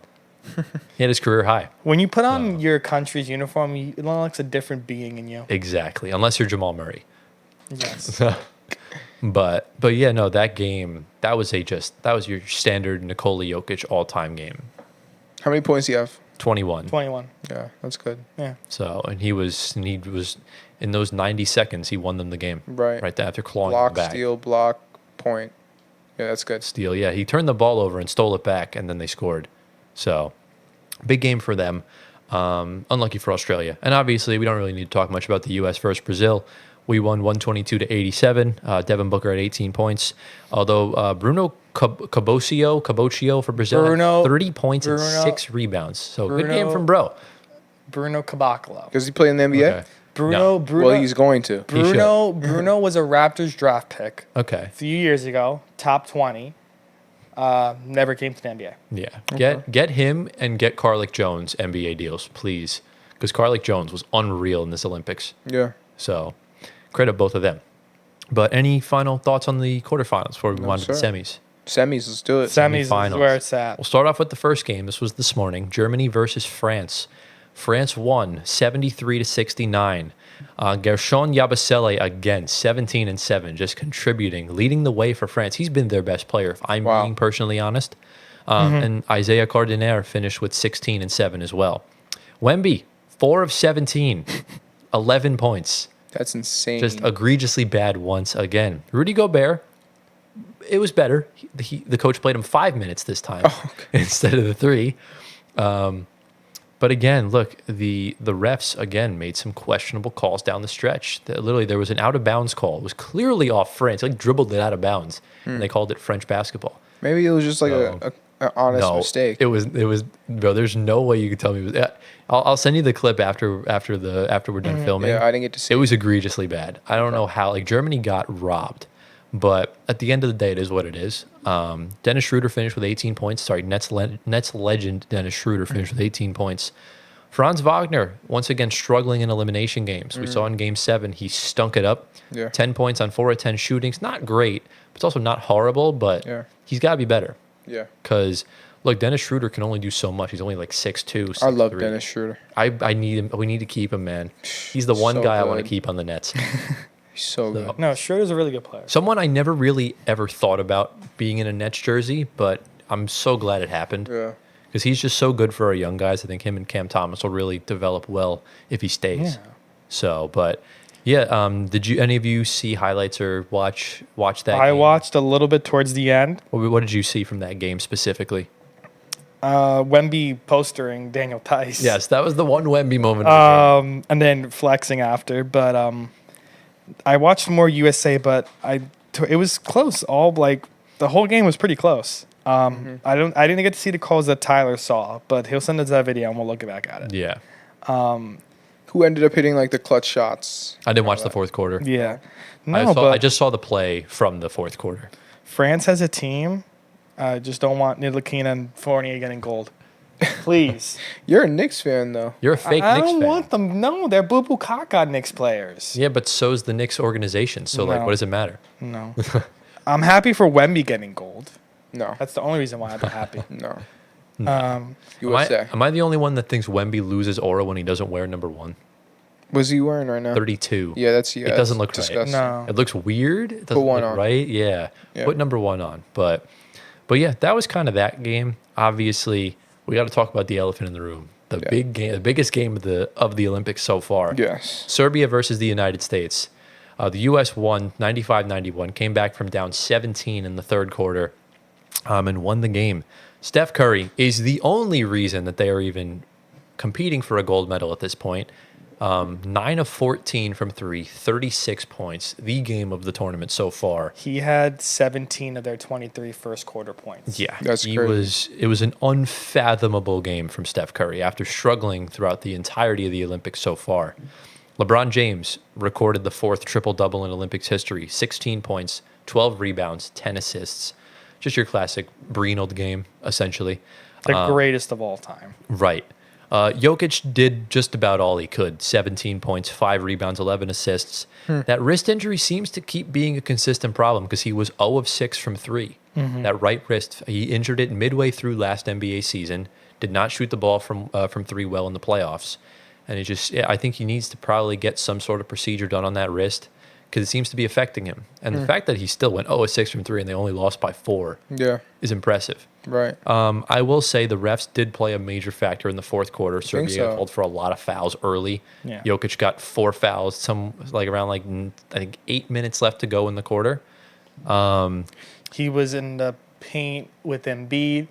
They were tangling. Embiid kind of knocked it out, but Jokic got around him and he kind of pushed Embiid to the side. They called it offensive foul. Yeah. Okay, well. It was a questionable call.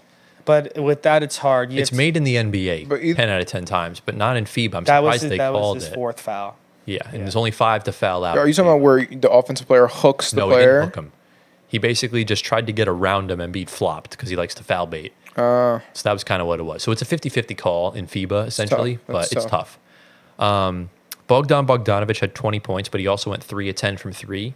The real bright shining star today from Serbia was a guy named Aleksa Avramovic. yes. He is Very good player. Yeah. He is one of the most exciting players. Also with their other center, Petrusev. I love Petrusev. He had some tip-ins that looked literally impossible. And then yeah. That guy's an athlete. Vasily Micic at the bench tried, and then He single-handedly threw the game away in the fourth quarter. Yeah, he he did. missed too He many had threes. he had Jokic open on the roll twice with 2 minutes left and decided to jack up a 3. And I'm just like, at that point, the game's already over. Wow. But I'm just seeing why wasn't Nikola Jovic playing a lot? he's been dealing with some injuries. I know at the end of the Heat season, he was getting spot minutes, but remember, he's still really young. He's got a lot to develop. Yeah. Steve Kerr in this game was very interesting. Didn't play Tatum much.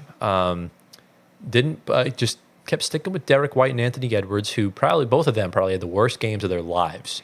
I mean, they were just abysmal on both ends. I mean, Yeah. Bogdan Bogdanovic was taking it to Anthony Edwards. And not very surprising because it was very uncharacteristic from Ant because he's usually not like that. Just didn't seem to be locked in. I mean, he was getting screened the entire time, so I wouldn't say taking it to him. And also They were taking him out of the game. when Exactly. when you have Steph, KD was knocking shots in the second half. LeBron, Embiid was knocking shots over Embiid Jokic, neutralized Jokic. getting You ask me. blocks. I would say Jokic neutralized himself with the 3-pointers. Well, Embiid was guarding him. So you can say I still don't. you don't want to give Embiid credit. I understand. Bro, I can't give Embiid credit until he gets it done against a powerhouse because he just only seems to show up against Brazil and Puerto Rico. Let's take out our bias against Embiid and just look at what happened in this game. I try to be unbiased with Embiid. He had a good game, yes. Without Embiid, he played better than Jokic. Without Embiid, he did not play better than Jokic. Without Embiid, He shot better than him. Jokic single-handedly Scored more.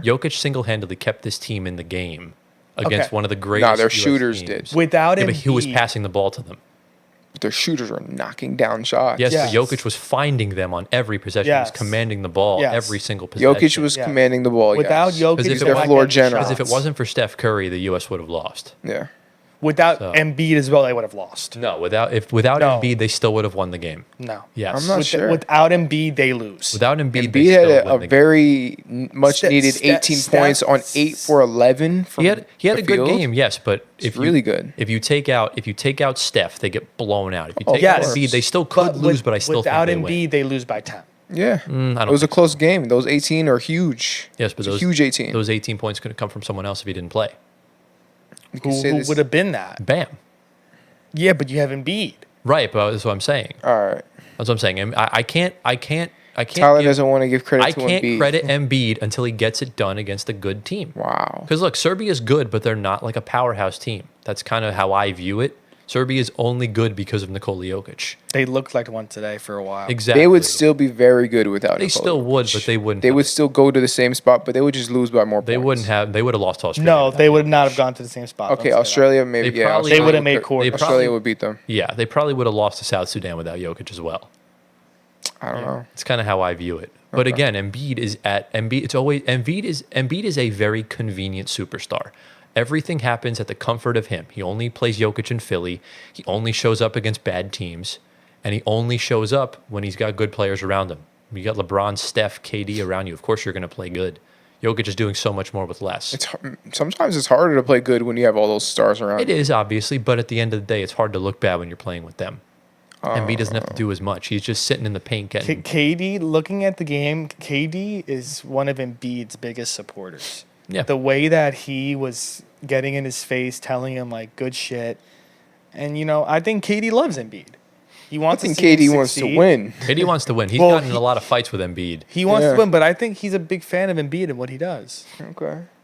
I mean, think, really, you know. I mean, all NBA players have respect for each other. They all like each other. Yeah. So it's like no one hates each other unless you're Yeah. like Draymond to Rudy Gobert. Steph and LeBron have a really close Oh, yeah. relationship. I really want to see They were them hugging at like some they were point. married for 14 years. They have a really. I would have loved to see them play together. They still can, technically, but I don't know if they even ever will. KD and That would be Steph. OG. KD and Steph were dapping up each other after shots. I mean, they don't. Of They, course. they were teammates. Yeah. They won. They They won won, a yeah. dynasty. Yeah, together. but they weren't like close, like him and LeBron face to face. Right.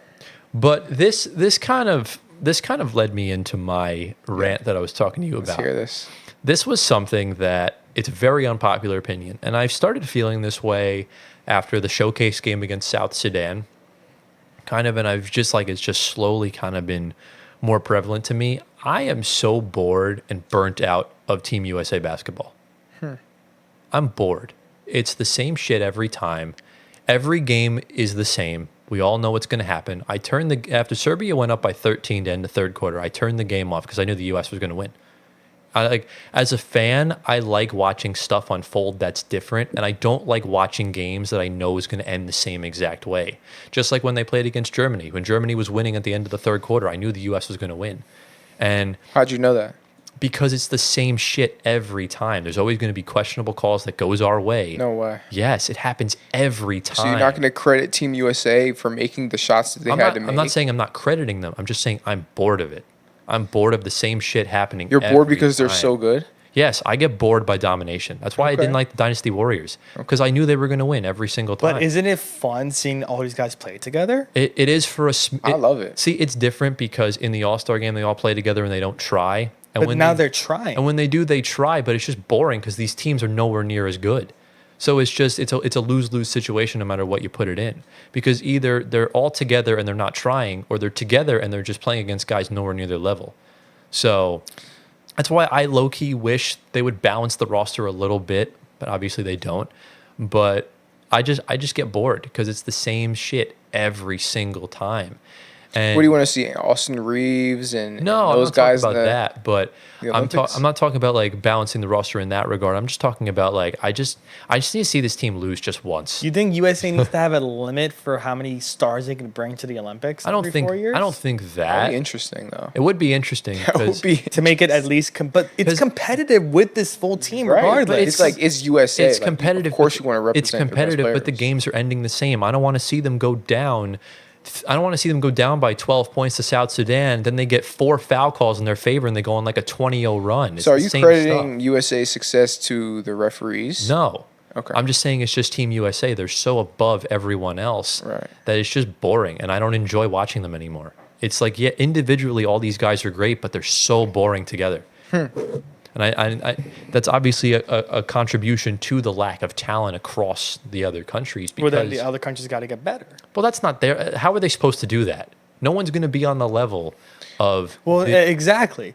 You're gonna have a Team USA team with all stars everywhere compared to a team like France that it's gonna have several, but not Right. every starter is gonna Because be. individually, there's players better than Team USA, like Jokic, Correct. Luka, Giannis.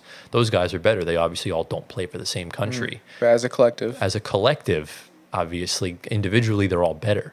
But like just watching Team USA, and I'm just like, yeah, like the first couple games, like, yeah, it's good. They're dominating. They're playing well. But like, I got bored after a while, and I just kind of got burnt out. I'm like, it's the same shit. I'm just like, after the third quarter, I'm like, yeah, Serbia's playing outstanding right now, but they're not going to win this game. so you knew that, and you I turned never, off the game. I turned off the game. That's after the No, third insane. no, I had the game You missed on. a great game then. I know I was going to miss an all-time fourth quarter, but I didn't want to watch a game that I knew was going to have the same result as I everything thought else Serbia before. was gonna win the game. No, That's what I- most people thought. I never thought so. As soon as I knew it got down to 6 points midway through the third, they got it back up to 15, and I'm like, no, it's going to happen again. They're going to come back. They're going to win, and I knew it was going to happen. you And sound like So then, I mean, I am a fortune teller. I'm pessimistic to begin with, especially with the Nets. Like I always think the Nets are going to lose when we had KD in them, and lo and behold, they did. it almost sounds like you don't like you're not rooting for USA. Is that the case? Are you rooting? Are you like an underdog guy? Like, I'm an underdog guy, but like I'm always Team USA first. But at this point, I can't be. I don't care what are happens. you that much of a Jokic fan? No, that I you're said rooting this, for. this started with South Sudan. I wanted Okay. South Sudan to beat us. Okay. I really did in that game. Oh, in the showcase. Yes, because bro, the game. Well, everybody the wanted game them meant to win 'cause it fucking wasn't serious. nothing. Yeah. Like, why? Like you didn't need to sweat that hard. Like you were going to win every game in the Olympics anyway. But if they lose any game, you realize how much shit they're gonna get. Exactly. an exhibition. And they're just competitive guys. Even just Yeah. an exhibition. Even still, I understand the goal is to win, and I'm never going to knock teams for not trying, or for trying. Sorry, but I'm just bored of Team USA. Okay. So Fair enough. what is your plan to fix it? Exactly. There is no plan to fix it because they're not going to balance the. There's no need to balance the rosters. You build together No. the best teams possible. It's just Do you think there needs to be more Olympic teams for competitive? no, because the more teams are just going to be even worse. Why do you think only 12 make it? Because if you added more, The 12 best. right? But I just think this year was the perfect recipe that all go wrong for me in the sense of we got an easy group, we got the easiest draw in the quarterfinal, and every game ended the exact fucking same. So Yeah. that's kind of how I view it. Just like when the Warriors were blowing teams out by 40 every night, just like the U.S. did in the 2020 Olympics. Really, I think outside of the gold medal game, every game was just an utter shellacking. So But now we have a interesting matchup in the gold medal. We have the home nation and we have USA. So who's the ref going to favor? I'm really curious to see because I think the whistle will go towards France because there is a clear talent gap between France and the U.S. And I think if the U.S. keeps playing like this, France could low-key win. But at the same time, I just can't see the U.S. losing because every game ends the same exact way. I could picture it now. France goes up by like 8 at the end at the end of the first half, and then go up by maybe like a cute little 10, 12 points, and then one thing leads to another, and the U.S. wins by like 12. That's kind of how I view it. France gets silver. Yeah, just like the last time, right? Didn't they beat France in the gold medal Yep. game in Tokyo? Yep. Yeah. I purely want to see France win just to see Draymond cry. Why? To see Rudy Oh, Gobert get a Gobert. gold medal. That'd be so funny. That would be very funny. Draymond would be like, if I was there, he would not be he would not be winning that. But at the stuff. same time, France honestly did not even deserve to get through the quarterfinals. No. So I am rooting for Team USA, obviously, because I'm American and because France does not deserve We to be have here. to. Right. Of course. But to me, I think the third place game should have been the gold medal game because I think both teams were wronged. That's my personal view of it. Okay. That's how I view it. Germany definitely got robbed. Oh man, if Germany was the final, it would be a closer game. I would say. Yeah. Against USA. I think if Serbia USA was the final, That would have been the gold medal game. that should be the Would have gold been medal perfect. game. Now the fact that Germany and Serbia got screwed and now one of them is not going to get a medal. Yeah. It no, they got sucks. bronze. One of them's going to One get gets bronze. bronze. That's why I said one of them's not Yeah, going they to should medal. both. Yeah. France should not be in the runnings. I think be honest with you. Serbia gets bronze. I don't know. It's tough I think Germany does. because my view of that is Germany just lost. Like, yeah, they got screwed, but they lost. Like, Serbia's was so defeating in the way that it happened that I don't know if they can bounce back. No, that didn't get bronze. I don't know. We'll see. It's tough because Both of them lost very deflating games. So I am going to back Serbia to win the bronze because I think Jokic is better than every player on the floor for Germany. Yeah, I think if they have that same game plan and mindset, I think they easily win that game. But Dennis Schroeder, man, can't count that man out. yeah, no, really though. That game's on at 5 a.m. on Saturday. I'm not getting up. I ain't to watch watching that. I'm sorry. I underestimate Dennis Schroeder so much, but he continues to like prove me wrong. It's He's so awesome. He's a good. good player. I love Dennis He's very Schroeder good. now. Like he's great. USA is at 3:30 on Saturday. I'm 3:30? here watching. Yeah, I think I'll watch that. we have to watch the gold medal game. Yeah. we have to. If it's watch a the blowout. What is it on NBC? Yeah, Peacock, watch NBC. watch the predictable. Watch the USA have the same exact game as the previous 25, and watch. Nah, them. it'll be a blowout. No, It's it can't be a No, blowout. I'm telling you, France will have a lead. In the fourth quarter, the U.S. will get like 4 fouls in their favor, and they'll just go on. We'll a see. gigantic run. What if France wins? I don't think they're going to. cap. That's not happening. Serbia was the only chance up until that fourth quarter started, and For even sure. then. So yeah, we're all assuming we're backing. So we both have Serbia and the U.S. winning the medals, and you have Yes. Germany and the U.S. Yes. Okay, so we'll see what happens. At least we're not all unanimous. Yes, Is there an MVP? yes. Braun. Braun.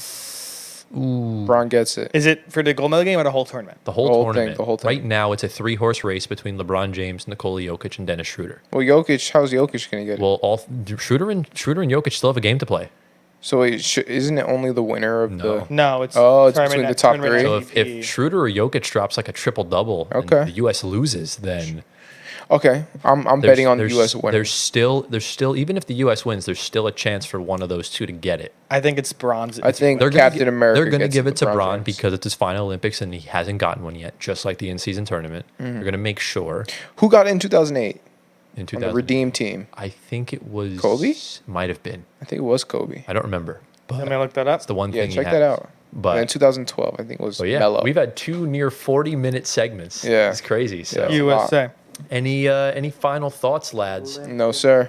on the Olympics while we wait for What is it called? Tournament winner? MVP. MVP. That's- Oh, before we move on, your Simone Biles take is aging like the finest of milk I Yeah. had ever seen in my life. I know. Simone Biles, I'm sorry. You are the GOAT. I'm sorry.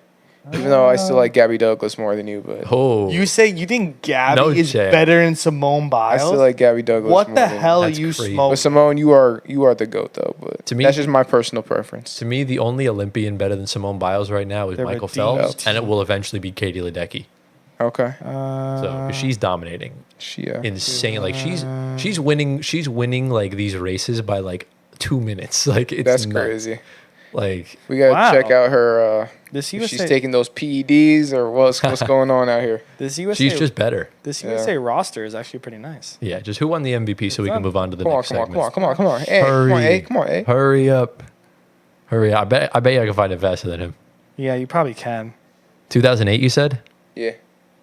I think 2012 was Melo. I think it was Kobe. All right, let's just all Basketball. agree that it was Kobe and have the comments fact check us. Yeah, if you want to fact check I us, think it's Kobe. feel free. Wade was the leading scorer. Yeah. Okay, maybe. But, No, it had to be Kobe. Yeah, I don't know. We'll find that out at some point. But yeah. Oh, I almost dropped my phone. But yeah, any final No, thoughts, sir. comments, concerns? No. All right. Let's go. Let's move on. All right, into the final segment. But before we get into shower thoughts, we have 2 bits of breaking news. The first one, we just hit 2.3K subs. Let's go. Round of applause for us. We are almost at the midway point to 5K. Yes, sir. So, yeah, obviously, can't thank y'all enough. Yeah. Sport's been insane. Y'all are killing it. Let's just keep it going. We always go up. Sometimes we go down, but most of the time we go up. Exactly. And we have some more breaking news that I'll let Antoine reveal to us. So, Shams, not Woj, tweeted the Christmas Day games for this upcoming season. And Tyler already guessed one. It is Lakers at Warriors. The next one is Nuggets. What? Nothing.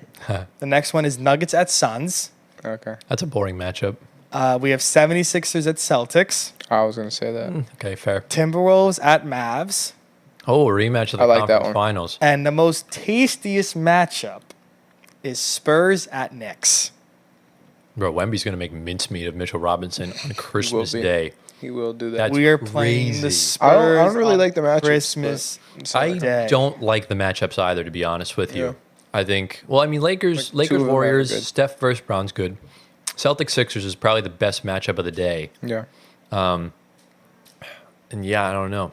2 playing teams at the Garden's crazy. Yeah. Yeah, I don't know. 2 playing teams, that's crazy. That's right. That almost flew over your head. Excuse me. Flew over his. We're not a playing team. Bro, the Knicks have the chance to do the funniest thing ever now. If they get to the play-in, Yeah, that'd be bad. that'd be so funny. We'll look back to this and laugh. But yeah, pretty interesting. But ladies and gentlemen, it is time for Shower Thoughts, a segment where we use our brains. Very tough questions, very critical thinking based. You know the drill, you know the vibes. It's my turn this week. If you want to go see Geo's, what was your question last week? It was about You know what? I couldn't. It was the tell football you. one. Oh, it was. Yeah, it was. If you want to go check it out, last episode's linked in the description Yeah. below. This one, it's a 3-part question. It's a very simple 3-part question, but I want you to actually give me in-depth answers. I don't want these quick 1-sentence answers because it's not going to get enough good content. I could reveal to you all 3 parts now, or I could reveal part by part if you want. Part by part. I'll do part by part. Okay. Yes. The first one. Who is the most overrated player in the NBA right now? Wow. I got to think about this. Yeah, you got to think about that. Who is the most overrated player in the National Basketball Association as of today, August 8th, 2024?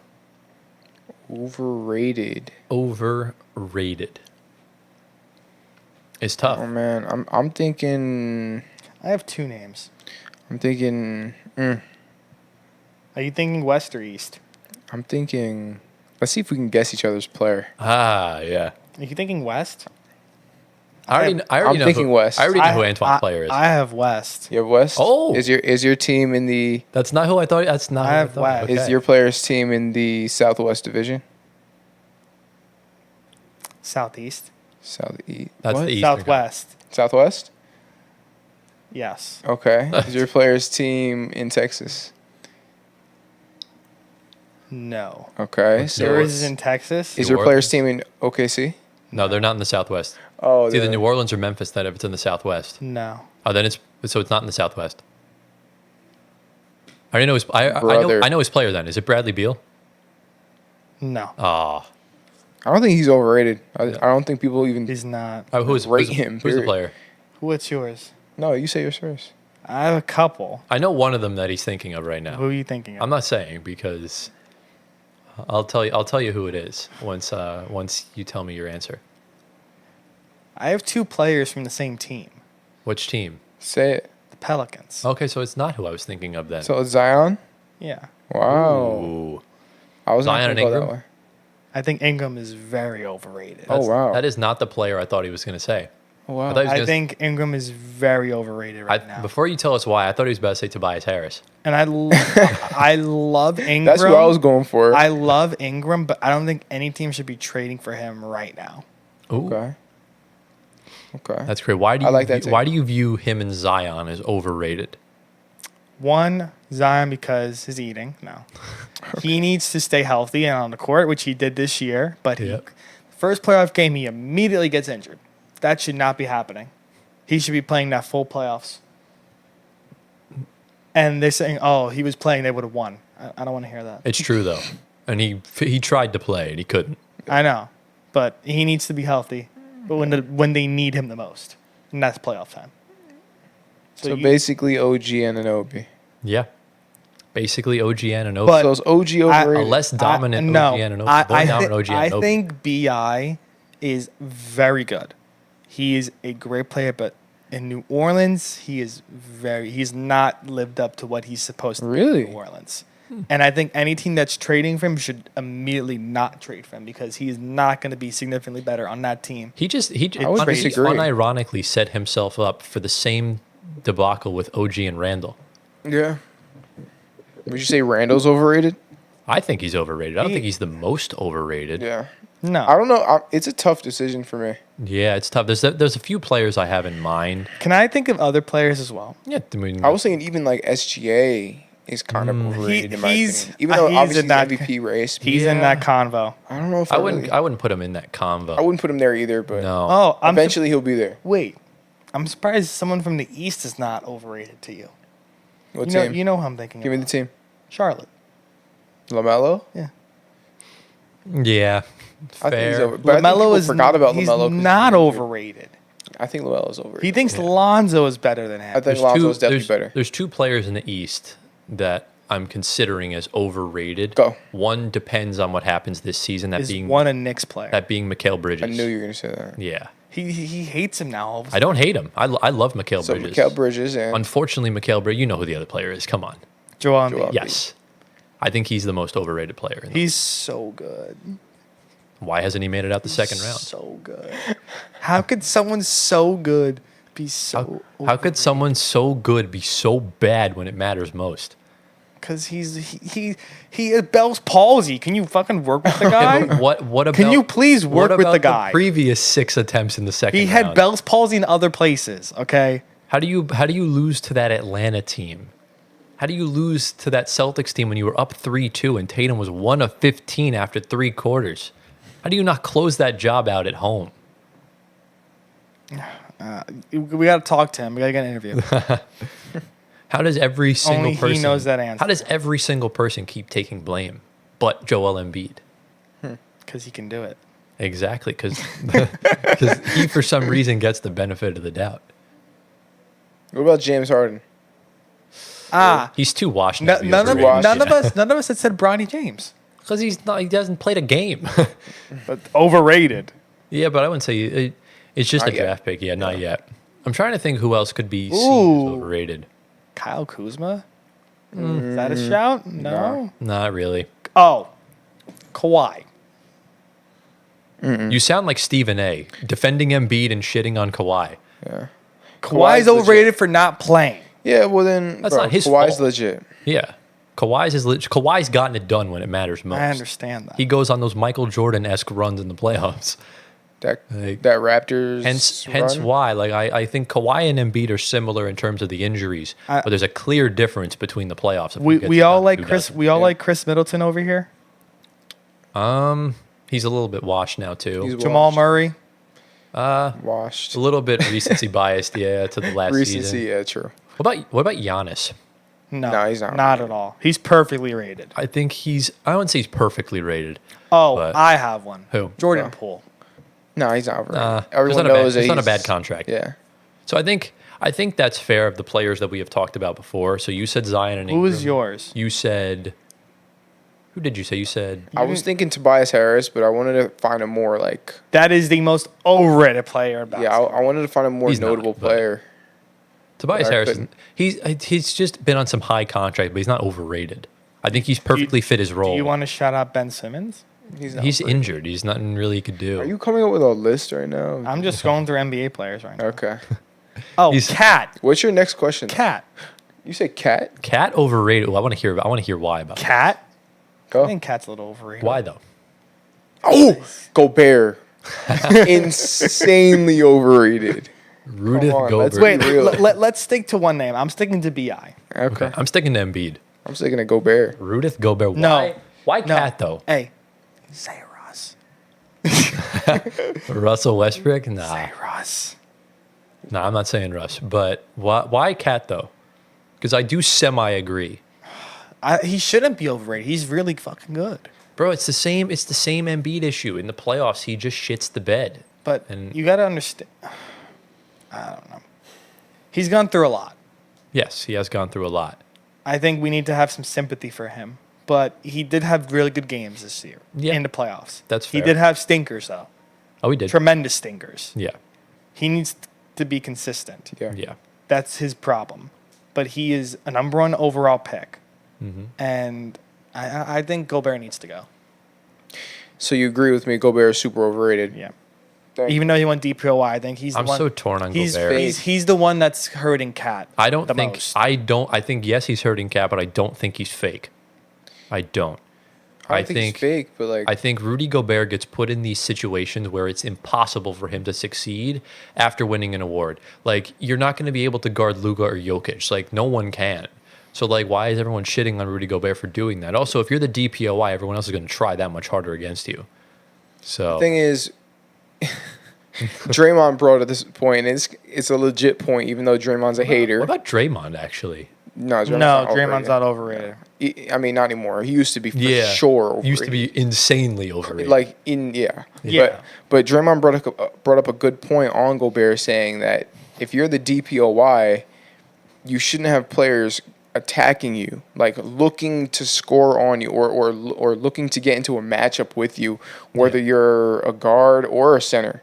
People attack Gobert; they go at him. yeah.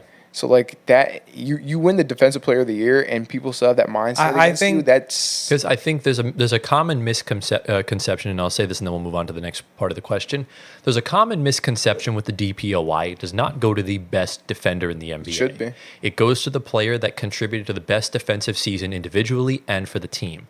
And Rudy Gobert was the anchor of the number 1 defense in the NBA. The Wolves were like far and away the best defensive team. I think That's why he got it. I think he falls into the soft category with DeAndre Ayton. I wouldn't say he's soft. I think a little bit. He's not his build does not cater to mobility that well. yeah, He's not soft. no. DeAndre Ayton is insanely soft. Cat is insanely soft. Cat couldn't even take contact with Aaron Gordon. So After all that, the cat is so good. that seems to be your comeback with most overrated players. Cat is so good. Cat Just is so so good. What's your next question? Second part of my question, you should probably figure it out. Who is the most underrated player in the NBA right now? I have a name. And I don't want to count any injured players. So no, I'm not count. We're not counting Ja. Someone that doesn't get enough credit is Kobe White. I like Ooh, that. I like that. Kobe White has taken over as starting point guard, which should have been before Alonzo came. They drafted him. Kobe White was the point guard this year that took over, and he showed why he should have been the starting point guard. He should have been most improved over Maxey, but Maxey just had a tremendously improved good season. It would have been Kobe White's to take home if Maxey didn't go off. Give Kobe White the keys, man. I like that pick. I'm gonna stay with the same team. Ooh. We're going with Josh Giddey. Okay. Josh Giddey, very man, I'm fair. telling you, he is underrated now. Don't do that. That's Diddy, bro. Not Giddey. All right, but no, Josh Giddey, like, I don't know. When he first came into the league, he was, people expected big things from him. Yeah. He did okay. He did pretty decently. And then SGA came to town, and that was that. That was wraps for pretty much Josh Giddey's time Right. in OKC, and everyone forgot about him. Yep. And he's back. Can I throw an honorable mention? Go for it. You Go already for it. know who this player is. Who? Jalen Brunson. He's not underrated, He's not bro. underrated. Oh, I think he's criminally underrated. Are you joking? I think he's actually more overrated than underrated. He might be more overrated, No. even though I don't think I think that. some people underrate I him think for what no, he does because Brunson's and what his role is. Brunson's really good, but the conversations he's put in is a little much, a bit of a reach. Like I would not classify him as a top 5 player in the NBA right now. He's not right now. He was at one point. At one point for like a Last couple season. months stretch, but if you're Yeah. looking at it from a broad scope, he's not in Yeah, that no. conversation. I'm curious to see when they do come out with the ESPN Top 100 rankings. where it That'll be falls. cool. So, but I do have one honorable mention. There is like a role player that's really like slept on, and I think if he gets traded to a team, he could really pop off, and that is Tari Eason. He could be really good. Houston. There's two names that come to mind though for me when it comes to underrated. There's three actually. One's a superstar, and two are budding stars. Superstar, tell me. Superstar's Donovan Mitchell. I think he's overrated. I don't think. I think he's closer to overrated. He's It's Overrated. debatable. I'm He willing needs to to argue pop with that. off this year. Yeah. Before the playoffs this year, my answer would have been Andrew Nemhard. Yes. Clearly the most underrated player. I think Pascal Siakam as well falls. He's into another that one conversation. that's I like very that. underrated. Pascal good. falls in that. He He's changed been that good. Pacers team. He's been very quietly cooking, Yeah. but most underrated player. You should know who my pick for this is. I don't. It's a budding star. Oh, he's on the Nuggets. No. No, I know who it is. It's Jaylen Brown. No. It's What? not. Is Think it East or West? think local. Cam Is Thomas. it your team, Cam Thomas? Cam Thomas. Cam Thomas. I think Cam Thomas is far and away the most underrated player in the league. fair. The most But no- disrespected player in the league. But no one's watching the Nets team with Cam Yeah. Thomas. But that's the thing. No one was watching the Utah Jazz when Lauri Markkanen got there. Yeah. And he caught eyes, and I think Cam Thomas is going to do that this year. Okay. He So gets he- called he he's gets gonna- called an inefficient shot chucker, but that's not what he is. But he needs to put up Lauri Markkanen numbers to get those contracts. Well, he's going to now. And remember, he's up for an extension. So whether they give it to him now or at the end of next season, he's a restricted free agent. So we can match any offer he gets. And I think you just give him the keys with this team. If we trade away most of our vets, we're tanking. Let Cam Thomas average his 28 or 30 points and Wow. kind of do that. I think he does not get the credit he deserves because everyone thinks he's just some bum that just chucks. When in reality, if you watch Nets games, which I don't blame you if you don't, because our team is just insanely hard to watch. But he's a pure bucket. His playmaking's improved dramatically, and he's not being targeted on defense anymore. So I think he's making How the tall is right he? steps. He's 6'4", 6'3", 6'4". Yeah. and he's got a really nice vertical too. Okay. So that's my personal pick. That's my biased pick. But if my non-Nets pick would most likely be Andrew Nemhard Never mind. I like it. or Pascal Siakam. But there's obviously a lot of other underrated players throughout the league. Yeah, there'll be Oh, more yeah. this year. I think Peyton Watson's another one. Can't think of any right now. Peyton Watson. I don't think he showed me enough. I got to see more of him. That's why I think Quite this, make him underrated. this year he'll I think he's just. I like, think J Dub's underrated. I don't Nah. know. Nah. I wouldn't say he is. But Jaden McDaniels. nah. Everyone kind of knows Jaden. Yeah. McDaniels. Yeah. He gets a But- lot of publicity on the media and all that stuff. Yeah. Can't think of anyone else. I don't think Drew Holiday gets enough love. No, he does.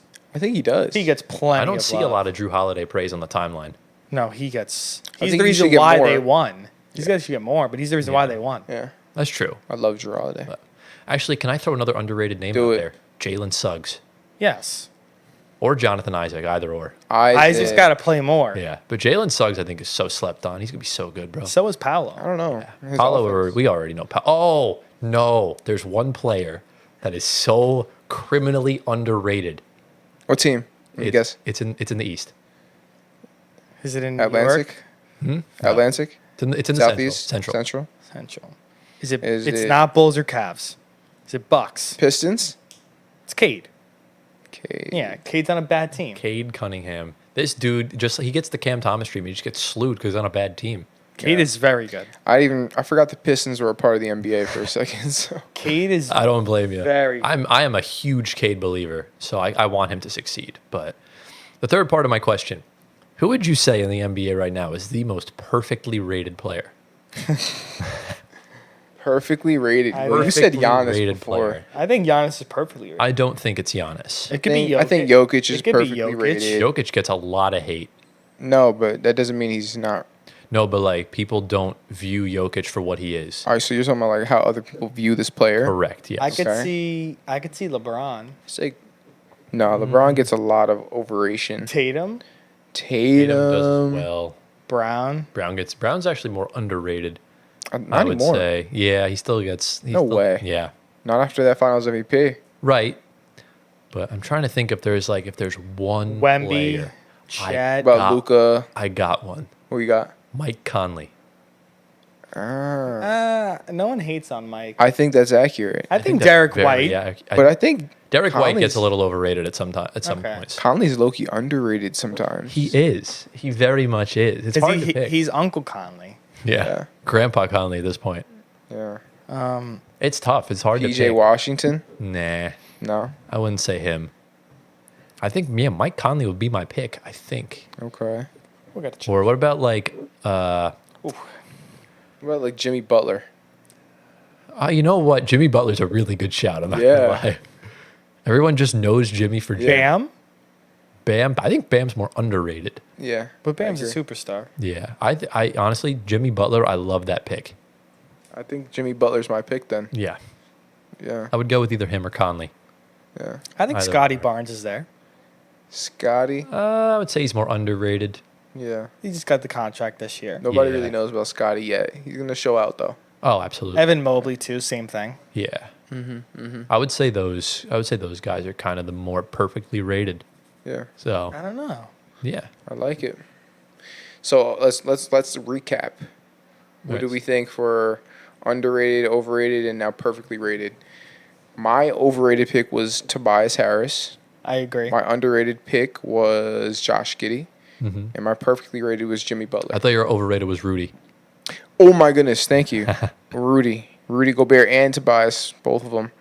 But I don't mostly think, Rudy. I don't think Tobias is overrated. I think Rudy is Hey, on the overrated Tobias side. is the worst basketball player I've I'm ever telling you, seen. man, in the playoffs, in he would be my the entire. Yeah, that's an exaggeration. he would be the second That's best an player on the exaggeration. Knicks. I'm telling That is you. disgusting. That's an true. exaggeration. We're not calling him the best ever on any team. Okay, who's your players? Bi and Zion, overrated, underrated. Kobe White. I think Giannis is perfectly rated. Okay. Okay. And then my overrated was Joel Embiid. My underrated was Cam Thomas. My perfectly rated was Mike Conley. Solid. I like the Jimmy Butler shout though. It's really good. Solid picks there. Very solid picks. So yeah, what we think of that? That's a good one. good. More of a unique one. We're gonna Yeah. we can revisit that in the season as well. Oh, I absolutely. never really gave thought to that, to the overrated, underrated players. so Yeah. now I have that in my mind. The more you know. We could do this with coaches eventually. We could look back on that, but Nah. any It's a little difficult for that. Yeah, I'm not that Well, good. I'm difficult not for that them. well versed in coaches. Doc but- Rivers, that's about it. Yeah, The right. perfectly rated coach is Tom Thibodeau. No, Okay. definitely not. Maybe Ty Lue. No, I think Steve Spoelstra. Kerr's overrated. You do. After this, he is why did- overrated. you said she should have gotten number 1 on our blind rank. No, yeah, but now that after now that I he did is more research on overrated. Steve Kerr, Okay, fair. He should I've sit changed my mind. He should sit down and let Eric Spoelstra take over. Fair. Or Mark Few, who's a college coach. yeah, But yeah, any final thoughts on this? no sir. Oh, that was a good questions. Questions. plural. Questions, yeah. But ladies and gentlemen, with that brings us to the end of episode 17 of the Floor Spacer podcast. And Gio, you know what time it is. Give the viewers at home a word to comment. They're still with the flow of the video. I know. Overrated. Comment Parkway Parkway, yes. because I learned a crazy fact today. You I'm did. surprised you didn't know that. You're on crazy. social media all the time. Twitter would have given you I'm to you a actually long not. time ago. He's really Well- not that on social media that much. yeah, But but yeah, kind of is what it is. You didn't but- say to get his Twitter to 1 million followers. don't. Oh, I forgot. It's too late. All right. Well, if you guys did enjoy today's episode, be sure to drop a like, subscribe to the channel if you're new around here. We're on the road now to 2,400 subs. Comment anything, any of your thoughts, comments, concerns, questions. We'll answer them. Be sure to Be sure to give us a 5-star rating and a follow on Spotify. Follow our socials at Floor Spacer at Floor Spacer Pod on the usuals below, and our own. Get Gio to 1 million Twitter followers. And this weekend we will be doing the ice bath for Antoine Yes. because we did hit 2,000 subs. So yeah, as far as that goes, I think that's all the housekeeping. And he will be growing out his beard as He well. will be. He did shave this morning. I think every time he Stop shaves his freaking shaving. I'm gonna come to your house in the morning and hide your razor. razor. Every time, how about this? Every time he shaves his beard, it's a $5 fine. No, we're not doing that. Shake my hand. No. What $1 fine? No fines. More ice in the ice bath. Oh, fair. Yeah. There's already gonna be grow the overload beard of out. ice. Grow the beard out. But yeah, obviously next week we'll obviously cover the bronze and gold medal games. Yeah. We'll know our winners, and we're going to grade every NBA team's offseason. We'll sneak peek at next week, so should be good. But lads, any final thoughts from you? USA. Let's get that gold, USA. Let's get that gold in the most boring way possible. Give us an honorable medal that's made of whatever. It is made of gold. Pure but gold. anyways, we hope you all enjoyed. Thank you all for watching. We love you all endlessly. And as per usual, we will see y'all in episode 18. Peace.